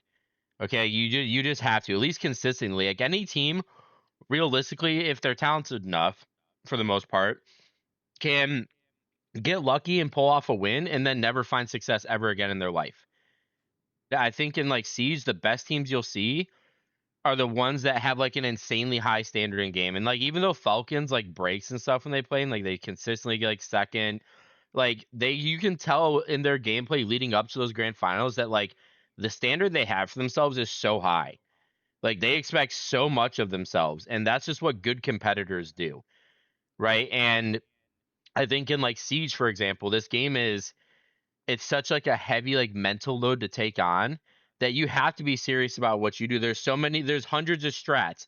Like we have a strat book filled with literally hundreds of strats for both attack and defense on every map in this game. And it's a lot for players to take in, but that's part of being successful. Even when my team won in Call of Duty, we were putting in like 12 to 16-hour days minimum. What? Yeah. Like a lot of time. Like practice? Yeah. It'd be like a straight 8-hour like session of like playing. And then we'd get done and we'd go like eat for like an hour, and then we'd play basketball and then eat for an hour. And then they'd come back again during that major 3 split that we won. And we would do a VOD for about an hour and a half, 2 hours. Or if I wasn't doing a team VOD at that time, I was doing a one-on-one with everybody every night. And like, so especially my IGL, me and my IGL had phone calls before we won that tournament every single night. He would call me and we would talk about like, okay, what do you think was hard for you, like leading wise today? Do you think like any of the younger players are like growing? Is there something that concerns you in game that I didn't pick up as a coach? But it was like, if you watch a lot of old videos of Bill Belichick with Tom Brady, he was always with Tom, always talking to Tom, because he knew that his voice would be heard the most through Tom's. So he talked through Tom. Okay, he used Tom like a giant megaphone to yell at the team. Okay, because if you ever listen to how Tom Brady sounds, he's just puppeting every single thing that Bill Belichick says. Because Bill knows if I speak through Tom, team will listen. If I don't speak through Tom, they might not. Okay, especially in like a lot of situations. True. So I used my team that way, but we put in very long days. And after we won the major, I'll never forget, I was in Toronto. I sat on my balcony, I was smoking, I was chilling. I was the happiest person alive. And like, I was talking to my assistant coach and I said, I have never been more exhausted in my life than I am right now, but I feel like so awake at the same time. It's so wild. And he's like, yeah, we put in an absurd amount of time. Like me and him, dude, like because he lived in Oklahoma, he'd come to the facilities like consistently, like drive there to Texas from Oklahoma, and he would go or equip and he would go over stuff with me. We had multiple till 4 or 5 a.m. nights, and then I had to be back up at the facility at like 10 in the morning. And it was like that consistently. But when we found success, it was like it was worth it. And everyone asked, like, how did you guys win? That's why we won. Like when we went to the event and won, we had to clutch up in a lot of situations to win, but we were capable and able to do that because we were prepared. Okay, we were prepared for everything that any team could throw at us, whether it was the craziest clutch situation or the most basic play. We were ready for everything because of the work we put in. There's a lot of teams like in Siege that you can tell want to win, but not a lot of them put in the work that's probably necessary to win, which is why a lot of them probably don't win. Right? Yeah, I think if you look at M80, that was the most prepared team in that situation. Like at the last event, the Munich Major, that team was so prepared so well. Like you could tell just by the way they transitioned from a timeout of Fabian not even saying anything strategical really. He's like, oh guys, our waves are bad, our 3-2-1s are bad, our layering's bad, but that's all very fundamental stuff in Siege. Okay, so he's not saying anything that's like too crazy, but Fabian's getting them gas up, and they're able to just take that and go straight into it and perform correctly still. Like that team had everything figured out on what they want to do and how they wanted to play. I think Falcons always has it figured out. They just choke. Like I think that team's like probably one of the best teams in Siege if they just didn't throw every situation they were in, because Shaiko is disgusting. Like yeah, he's next level. Yeah, that's a total. For me, he's in my opinion is like the best R6 player in the world. He can do I everything. think the problem is, well, something is going on that they choke at the end, and what it is, I don't know. It's like they get too excited, or if they know that they're about to win, they start losing, or they mind. I think it's all mental. I I don't can know. tell you because like in the LCQ, I don't know if you watched our LCQ matches, but when we were playing No. DZ, we Uh-huh. kind of piss slammed the map 1 really bad on labs, and then we go into cafe, and we're not bad at cafe, but I wasn't expecting us to do what we did, and we go up 6-2. We're about to close it out, send DZ to losers in the first game, and we throw the map. We lose 8-6. And I talked to my team after. I was like, it's because we saw the finish line and we rushed for success. Like, we saw the finish line. We're like, sprint, sprint, sprint. And we didn't realize that like sprinting over was going to make us all trip and fall over, and they were going to pass us.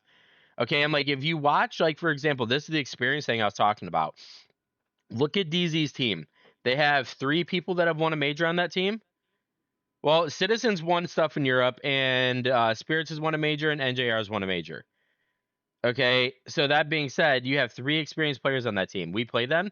Look at how they responded when they were down 6-2 versus us, versus how we responded when we were down last map against them 6-2.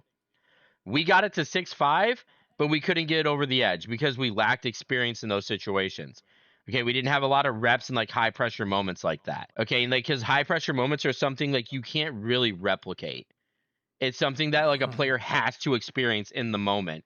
That's why this sounds really bad possibly to some teams, and I'm sorry if it does.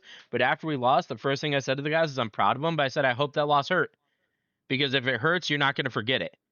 That's true. Like if it That hurts, is so true. if it hurts, I promise you will never forget that shit. Like when we lost at Champs my first year in Vanguard, I sat backstage by myself, and I haven't told many people this, but I sat there and I cried for like 30 minutes by myself because I put so much work as an individual, just from an individual standpoint. I didn't do it around my team because I wasn't going to be selfish like that. But by myself, I did it because I put a lot of work in that year. And it really hurt to go out and choking the way we did when we could have easily won a ring my first year. Okay. But instead, we threw a lot of situations because we just couldn't stay locked in. It was a long day of playing, whatever the case was. I was proud of the team still, but I walked up to the team after and I said the same exact words. I said, I hope that shit hurts. I just cried for 30 minutes. It hurt the hell out of me. Okay, like it hurt really bad, but I can promise you that going into next season now, my head will be further down than it ever has been, and I'm going to be pushing harder than I ever have because I can now taste that. And we didn't get a ring, but I did push my head down. And I pushed as hard as I could, and that's just I think that's the ending goal as a coach sometimes that no matter how much you put your head down, no matter how much, no matter how hard you push as a team, no matter what you do, sometimes you will lose. Okay. And you could be doing everything correct and you could still just lose. Okay. And it's important to understand a loss and take your loss for what it is. I said, the losses we had in the game, like we won map 2 against C9, but map 1 was Chalet. We threw a 5-2 lead on Chalet. Okay. And by the way, I'm pretty sure we threw it when we were on defense, if I'm not mistaken, which is even worse. But we threw a 5-2 lead on that, and then we won map 2. So we would have 2-0 DZ and C9 both if we didn't just throw maps. Okay, but since we threw maps in those situations, and again, I told the guys, like, these losses should all hurt. They should all hurt badly, because then when we get back to the lab, bro, and like you're thinking about being tired, or you're thinking about being lazy, or that like, oh, I don't want to do this today, I want you to think about how sad you felt. Because if you don't do anything to change it and you lose the same way again, I won't feel sorry for you. And I'm not going to pat you on your back after.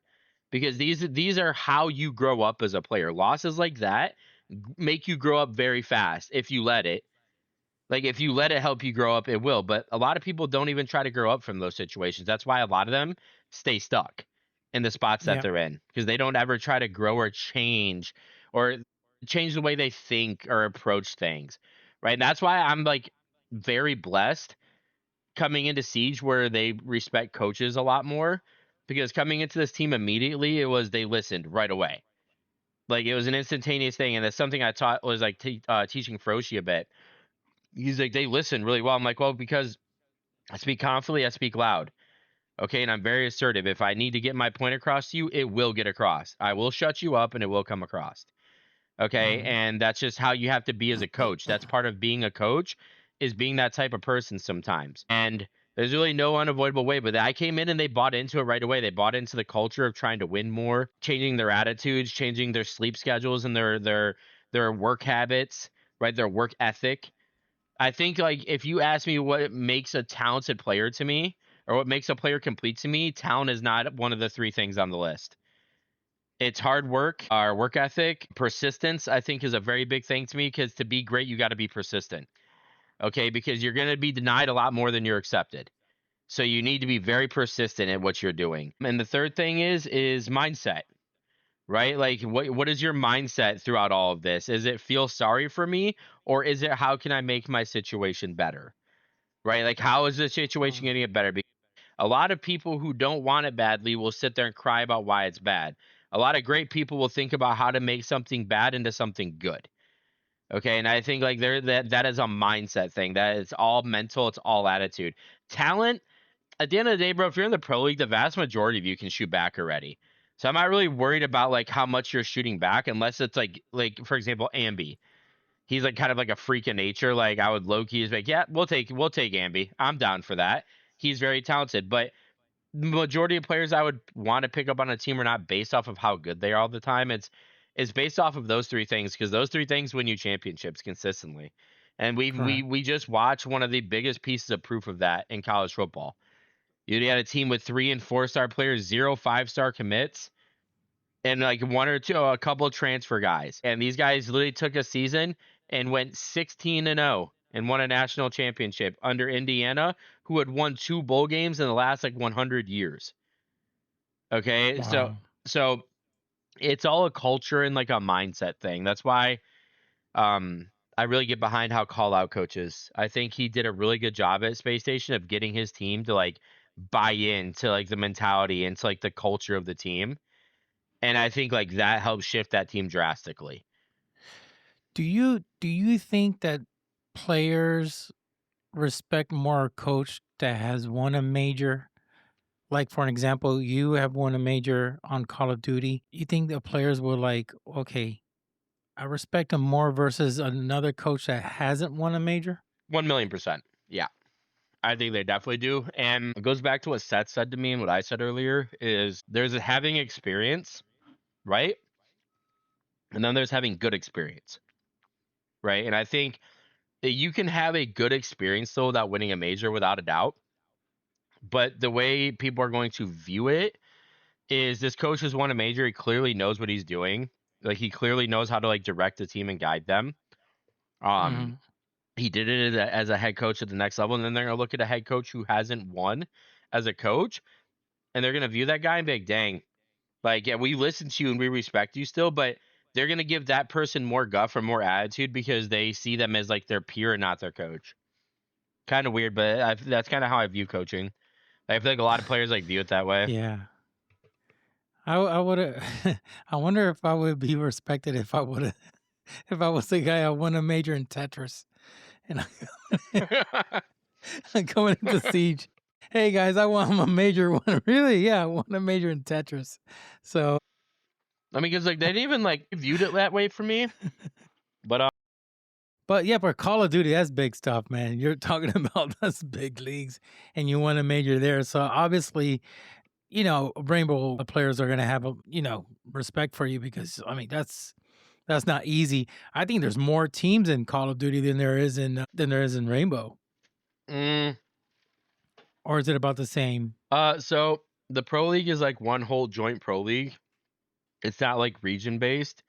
It's all one thing, right? So there's only 12 pro teams in the entirety of the CDL. I thought it should be more by now, to be honest with you, but right, I'm not the person that makes that decision. So they have a lot less than they should. But as far as like actual teams competing in Call of Duty, yeah, there is more. Call of Duty is I mean, you have to remember, Call of Duty is only predominantly popular in like North America and Europe. It doesn't really extend into like Asian countries or like Russia that hard. Correct.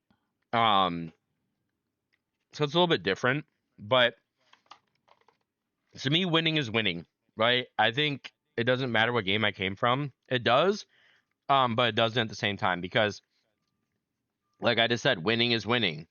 At the end of the day, if you're a winner, if you've been a winner throughout your career, it doesn't really matter what you did it in. All I know is that this person is capable of winning. Okay, obviously, I'm going to take certain things into account. This person is capable of winning. I'm going to respect that because that's something you can't teach people is how to win. Right? Like Yeah. you can't teach someone how to be a winner because it's not something you teach. It's just something you are. It's like it's more like a lifestyle, like a way of life. Like once you become a winner at something and you're consistently doing that, you're consistently doing well, it just becomes like kind of who you are, as like an identity almost. Like in Call of Duty, like in Challengers, especially through like the Cold War season, there wasn't a single team that they literally looked at me like, yeah, this guy's literally like Challengers daddy. Like I was just winning everything. And the thing is like the year before that in MW 2019, my team's average placement in Challengers was like 2.5 or second at the worst. like Mm. like we were still even winning events still. I think we won like 3 or 4 that year. And next year like got different teams went nuts, but I knew how to win. I had a pedigree for winning. Okay, and on a consistent basis where I would go, we'd always find a way as a team to come together and become a winning team. Okay, and Mm. I'll be honest with you, I don't see it being different with this team. I think this team I'm on right now is actually pretty good. They got a lot of really good pieces, and the players know this. Like, we're here for a short time and a good time, not a long time. Like we're not going to be together for very long. Probably that is a pretty small chance of that. Mm. There's a much higher chance that they get poached or I get poached or coaches and stuff get poached, and then the team is not together anymore. Okay, so while we got the time to do something, let's make the most of it. Now we have a big week or month coming up in March. That's the CL qualifiers for the Pro League. I feel pretty confident over the changes we've made with the team. And I think that we'll be able to run through CL like pretty hard, not gonna lie.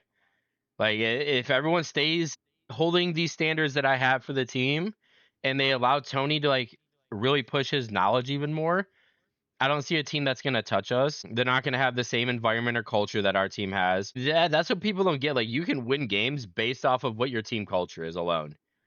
Like if Mhm. the team culture is really strong, like the only way you're beating that is if you're a really good team. Okay, like you're gonna have to be a really good team to like shut that down. Like basic, no offense. Like I feel like in like the difference between COD and tier two and Siege is I feel like all the talent is in like in a small portion of tier two and like NA and Europe and like the oceanic regions, right? I feel like in Call of Duty, like for a long time at least, not so much anymore. The talent pool is like pretty like deep in a lot of areas in every region. In Siege, I feel like we went into the tier two CL part and just took like the best players. And we Mm. just all put them all on one team. And we're like, all right, well, now we're just going to bully the tier two community. And it's not that everyone's bad. It's Mm. just, I think, like you said, when you look at like the players that are available, like someone like Focal, right? Someone like Eddie, two guys that are a little bit more experienced than most people. All right, both pretty talented. And then you have players like Silent or George and players like Fens and uh think it was center Devin. Like Devin on a shield is insane. Like he's actually so good on it. Like he's so good on it, in fact, that people don't allow us to play shields ever against them because they already know what'll happen. But I think with this Mm. team, I told the guys, I don't just want to go into the CL quals and win. Like I want to demoralize every tier two team. Mm. I want them to realize that there is a significant gap in between us and them. All right, and that Yeah. essentially they're fighting it a chance to lose to us to qualify. Okay, like Wow. that's the mentality I want to instill in tier two teams. And they load into the lobby, they go, Jesus, we got to play these guys. Like I want that to be their mentality, and we will beat that into their head as long as it takes. I was like, but I don't just want to go to the pro league. I want to get there, and I want to do good. And you want to win? Yeah, Yeah. I want to beat good teams. I want to put good teams down. Okay, like that's been my whole thing, my whole career is never being afraid of the big dogs. Okay, in the fight. All right, like never being afraid of like the oversized dogs in the fight, like an SR, like a space station, like an enemy. I want to be able to sit down across from those guys and they ain't shit, dude. They're just another group of people. Like, they don't Yep. work harder than us. We work harder than them. So inherently, we Correct. should be able to beat them. And I think, like, with that, like, culture that I'm driving into the guys, because there's, like, a lot of people use that term, by the way, very freely, and that's culture. And I think it's important to understand what culture is on a team. It's different for everybody. For me, it's like, one, accountability. That's part of the culture. Everyone has to be accountable of each other and of themselves, first and foremost. Okay, 2, work ethic, hard work. Nothing beats hard work. All right, nothing beats hard work. If you put your nose down and work real hard, bro, most of the time you'll come out on top. Okay, Oh yeah. 3, vulnerability. Being able to be open and honest. This goes with accountability, but vulnerability. A lot of people, when they mess up in a clutch situation, they don't want to admit it because they don't want to feel like they let their team down. It's important for you to be vulnerable with your team when you make a mistake. Like, that was my fault, guys. Or, hey, guys, I'm feeling pretty down right now about XYZ. I don't feel so good mentally. I'm just being vulnerable with your teammates, I think, is a very important thing. And another is arguing. I think arguing is very healthy on a team. I think, like, people need to do it. Like, if you try to Yeah, stop, they need to vent. because otherwise you just put an expiration date right on a team. Eventually the bomb's going to go off and it's not going to be good for the team, so to speak, and then shit will hit the fan. Like, I don't let things fester, right? If I realize that people have an issue, I'll call for a pause, like, talk it out right now. The mid-scrim, you guys are arguing, stop, talk. I'd rather pause and the other team get annoyed that we're pausing so much than go through this every day in scrims. Okay, you guys need to talk it out. We're a team. We should be hating them, not each other. Okay, like, we should care about each other more than we care about anybody.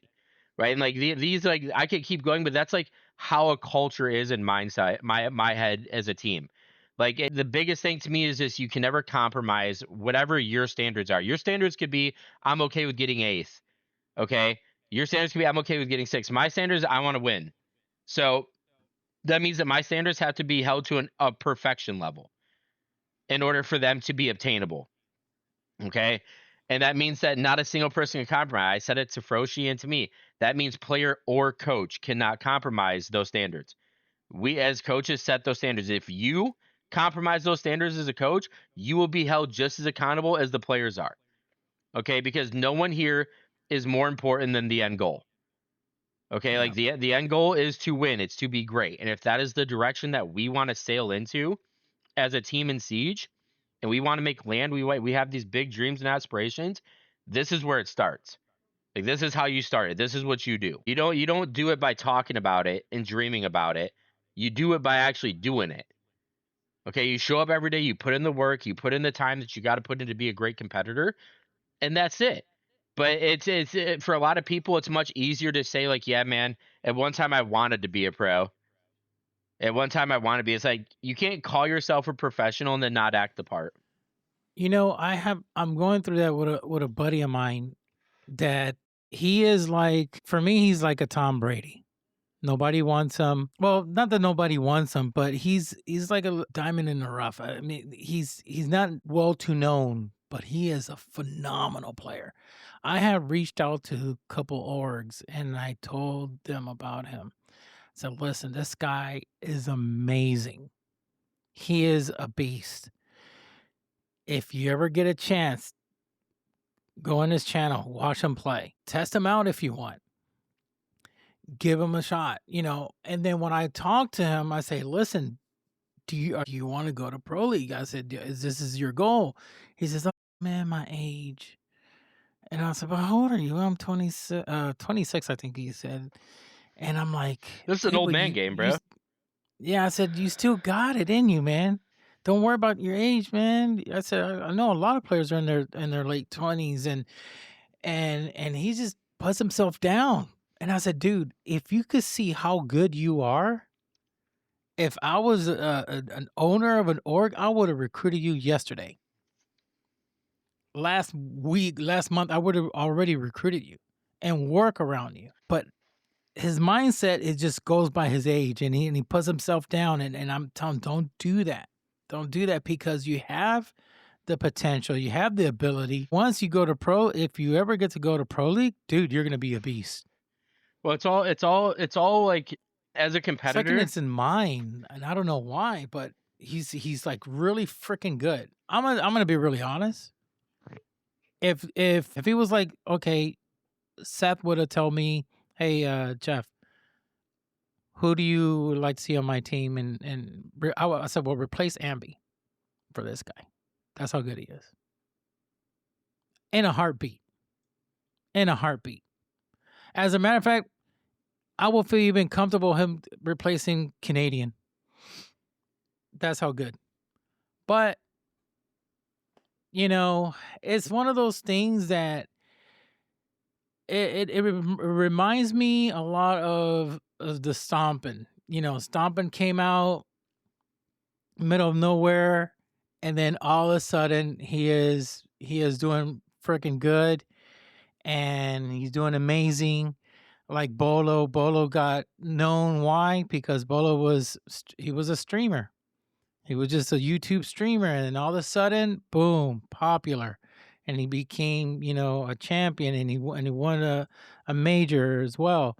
So, there's a lot of players out there that are really good, but it's the mindset. If they don't put their mind to like, okay, I want to become this, and this is what I'm going to do, and I'm going to accomplish it, they're not going to go nowhere. Well, you have to understand, as a competitor, first off, the most powerful muscle in your body is what? Your brain. Your brain. Your brain. Okay. What if you say something to your brain enough, your brain doesn't distinguish what a joke is and what it isn't. If you tell yourself, I'm too old, I'm shit, I'm dumb, I'm all these things, your subconscious will believe it inherently. Okay. And it will drastically start to affect how you actually view yourself, not only as a competitor, but as a person. Okay. And that's something I learned in psychology. Okay. It's like, always talk highly of myself to myself. Okay. If I'm talking about myself, I'm not going to make, Jeff, I think I'm the best coach in the world. What I'll say is, I think I'm very good at my job, and my results have shown that. Player testimonials have shown that. Okay. I think I'm very good at XYZ in my job, right? I'm not going to come out big, I'm the best ever. Like, yeah, I think I could very easily be the best ever at something, but that's not for me to decide. That's not for me to call myself. That's for fans to call me. That's for people who support me to label me as. Okay, I'm not going to label myself as the GOAT of something without having a reason behind it or other people doing it already. Okay, and even if I was, I still wouldn't. Look at Nick Saban. Nick Saban doesn't label himself the GOAT of anything. Nick Saban just talks about what he did. Right? Because you don't call yourself the GOAT, people do. Okay, that's not a title that is given to you by yourself. It's given to you by people around you. Okay? Michael Jordan is a good example. Exactly. And they're like, you look at, like, there's a lot of GOATs throughout every period of the sport, right? Mm-hmm. Like, we say arguably the most talented basketball player I've seen play as of recent is LeBron James. LeBron James is a freak of nature. His stats are insane. Little whiner, but hey, like, whatever. Like, he's an insanely gifted player. Okay, Shohei Ohtani. Okay, one of the greatest baseball players we've ever seen. So great, in fact, that he changed how the sport was played in modern time. He literally changed NL to being DH heavy now, to where there's actually DHs. And two, there was never a rule before where if you were pitching, you could also bat and then stay a batter after your pitching was done. They made that rule specifically for Ohtani so he could keep batting after his pitching night was over. Like, there are players and people in a game that change the way everything is viewed and seen, and those are GOATs. But back to your thing with the mindset, if you don't treat yourself the same way that those greats treat themselves and talk about yourself in the same way, you'll never be great at anything in life. That's not just gaming. That's a life lesson. Oh, yeah. If you go into life with the mindset that I'm too old for this or I'm too this for this, bro, I'm going back to college after not going to school for 16 years. And that's like me going into this process going, I'm too dumb to go to school because I haven't done it for 16 years. Like, where is that going to get me? That's not going to get me anywhere. You know what's going to get me somewhere? Me telling myself, I can do this. I can do this. And like, I go in there and I struggle and I mess up, but I keep trying and I keep going. So I tell myself, I can do this. I can get better. These are the areas I need to improve in my schoolwork. So I'm going to improve these. And a lot of people in gaming don't do that. They don't do that. They get to a certain point of their career where if they haven't seen the success they wanted to, their mindset is cemented in one way. If they have seen the success they wanted to, their mind is cemented in a way. Like, for example, Troy, I'm sure he's a great guy. I'm sure Troy's an amazing guy to talk to for sure. I can't. I wouldn't know Yeah, because yeah. Like talking to Seth, like Seth I told mean me I he's got like a talked to cool Seth, guy. but Troy, I invited him a bunch of times, but I would like to talk to him and get to know him, but I can't. Troy's an old head, bro. That's just how old heads are. Like a lot of people, Yeah, again, once you hit a but certain point of success, like it's also players, right? Like players don't see one day. A lot of them don't like doing content either. Like someone of Troy's stature, because when they do certain content, it makes them vulnerable to certain criticisms that they already receive when they're playing. And that's like the last thing they want to relive is shit that they were already reliving during the day. Like a lot of mhm, players, like what they're looking for is a way to shut it off. It's not like, someone like Troy. He never shut it off his whole career. And now he's like 27, 28. He's getting a bit older. He's moving up there in years. And Troy is, you can tell just from their content, Troy is like at the age where he like wants to shut things off sometimes and just like chill.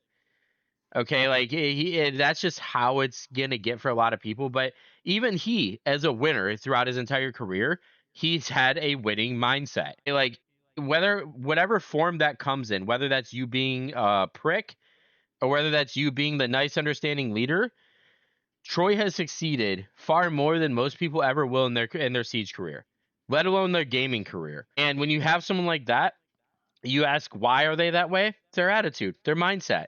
It's the way they approach things. Like you, like the will to not want to be a loser in game is like an insane thing that most people don't have.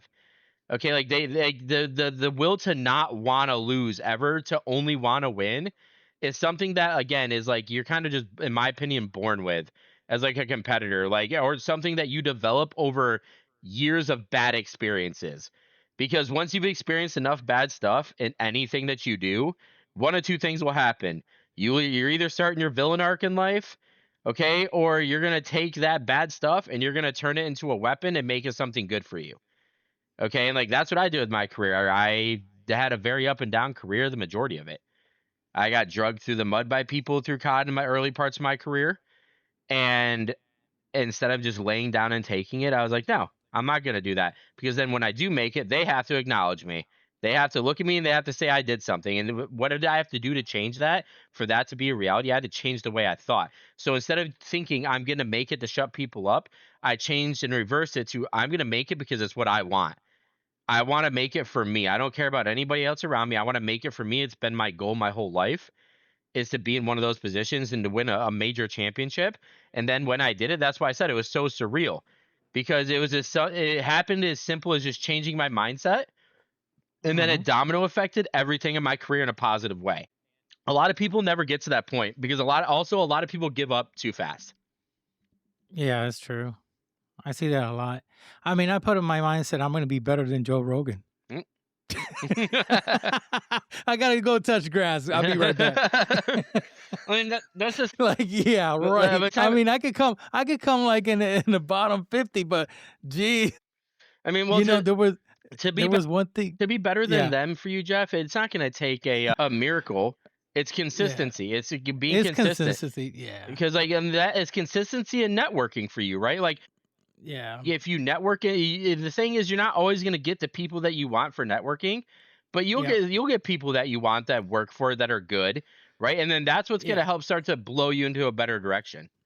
yeah. That it is true. I even myself have to stay positive, even for just being a podcaster. And I mean, we all do. it's That's the human part yeah, of life, is you just it's have your to do it. mind. Yeah. It's all in your mind. It's all in your mind. You just got to stay focused and be focused and think positive, and it's gonna come out. It's gonna come out It sounds so corny to say flourishing. it that way to most people, because they hear that and they're like, "Oh, just stay positive." Like, "Oh, it's such a boomer way of thinking." Like that is literally how young people think. It's like, no, I'm being serious, bro, because you have to understand Yeah. life is literally a roller coaster of up and downs, and you're gonna have way more downs than you have ups.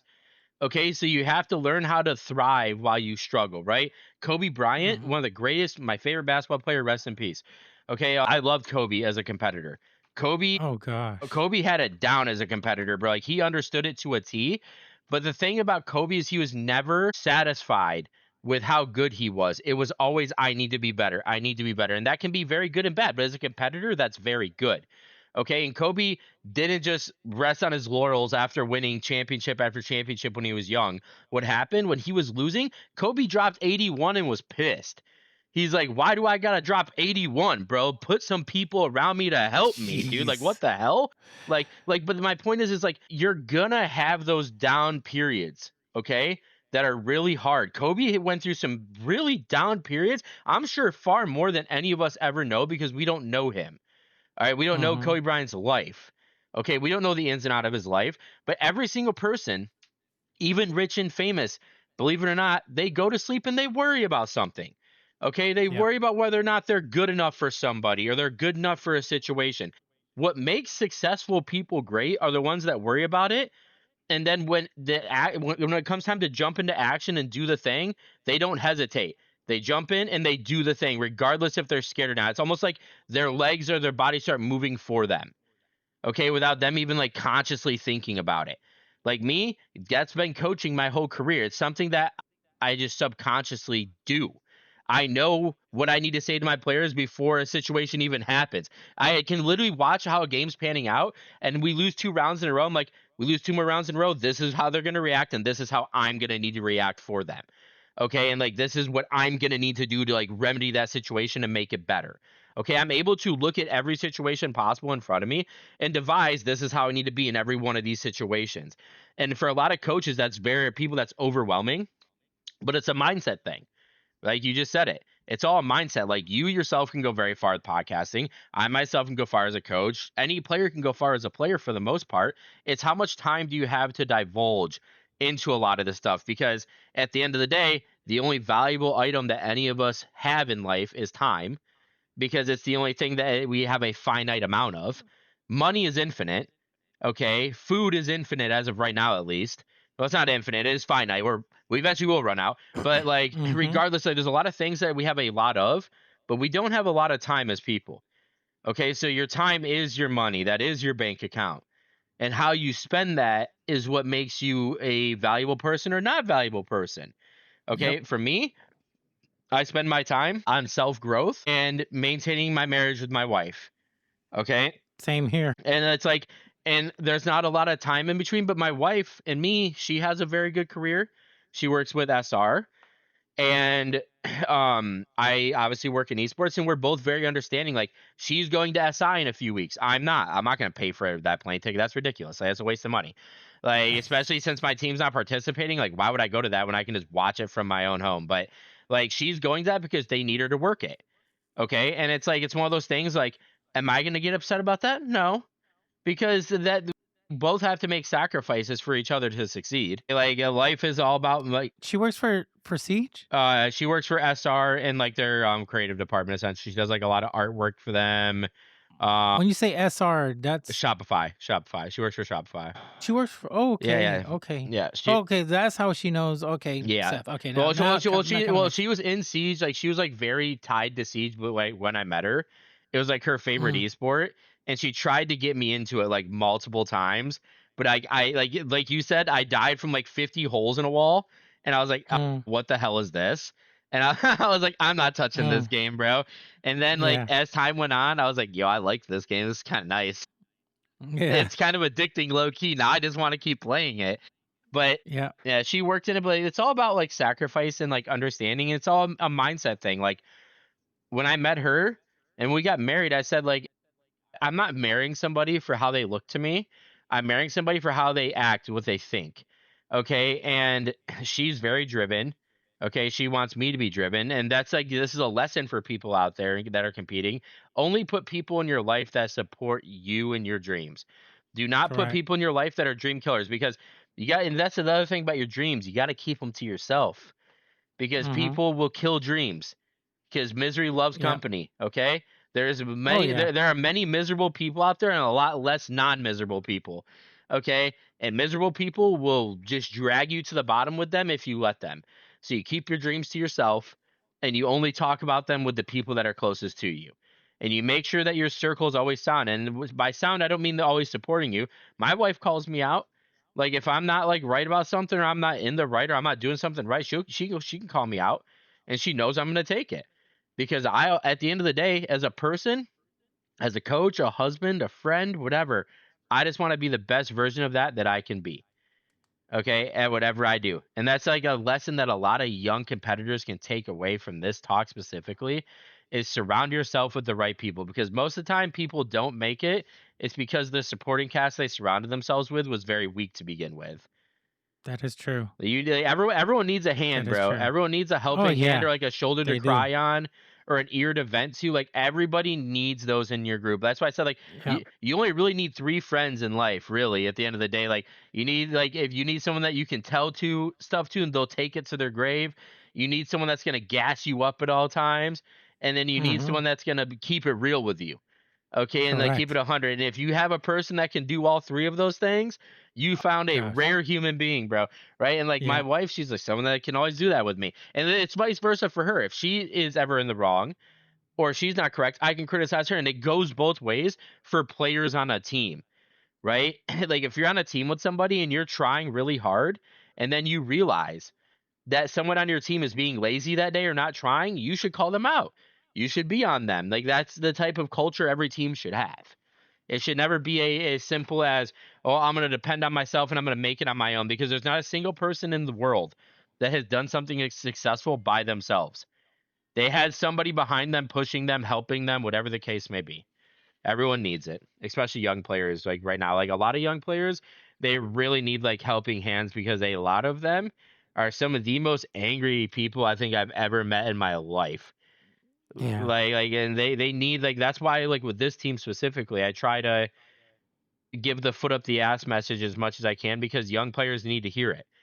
Because Sure do. from me, I respect competition for what it is, but competition has grown increasingly soft, and a lot of people cannot handle criticism anymore. They can't handle someone telling them, "Hey, this was bad" or "This was good." Okay, they don't like to hear that as much anymore. Okay, they will more so want a coach that's just going to kind of let them do what they want. And I think a lot of young players struggle with that. Not every young player, but a lot of them. That's been my experience through multiple esports now with young players, is they don't want the hard part of things because it's the messy, not fun part.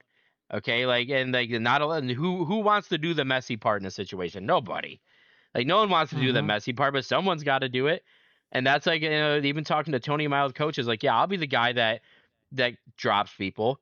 I'll be the guy that does this, because someone's got to do something, bro. Like we can't just sit here and sing kumbaya and hold hands all day. Like that's not how you're going to progress yourself as a person.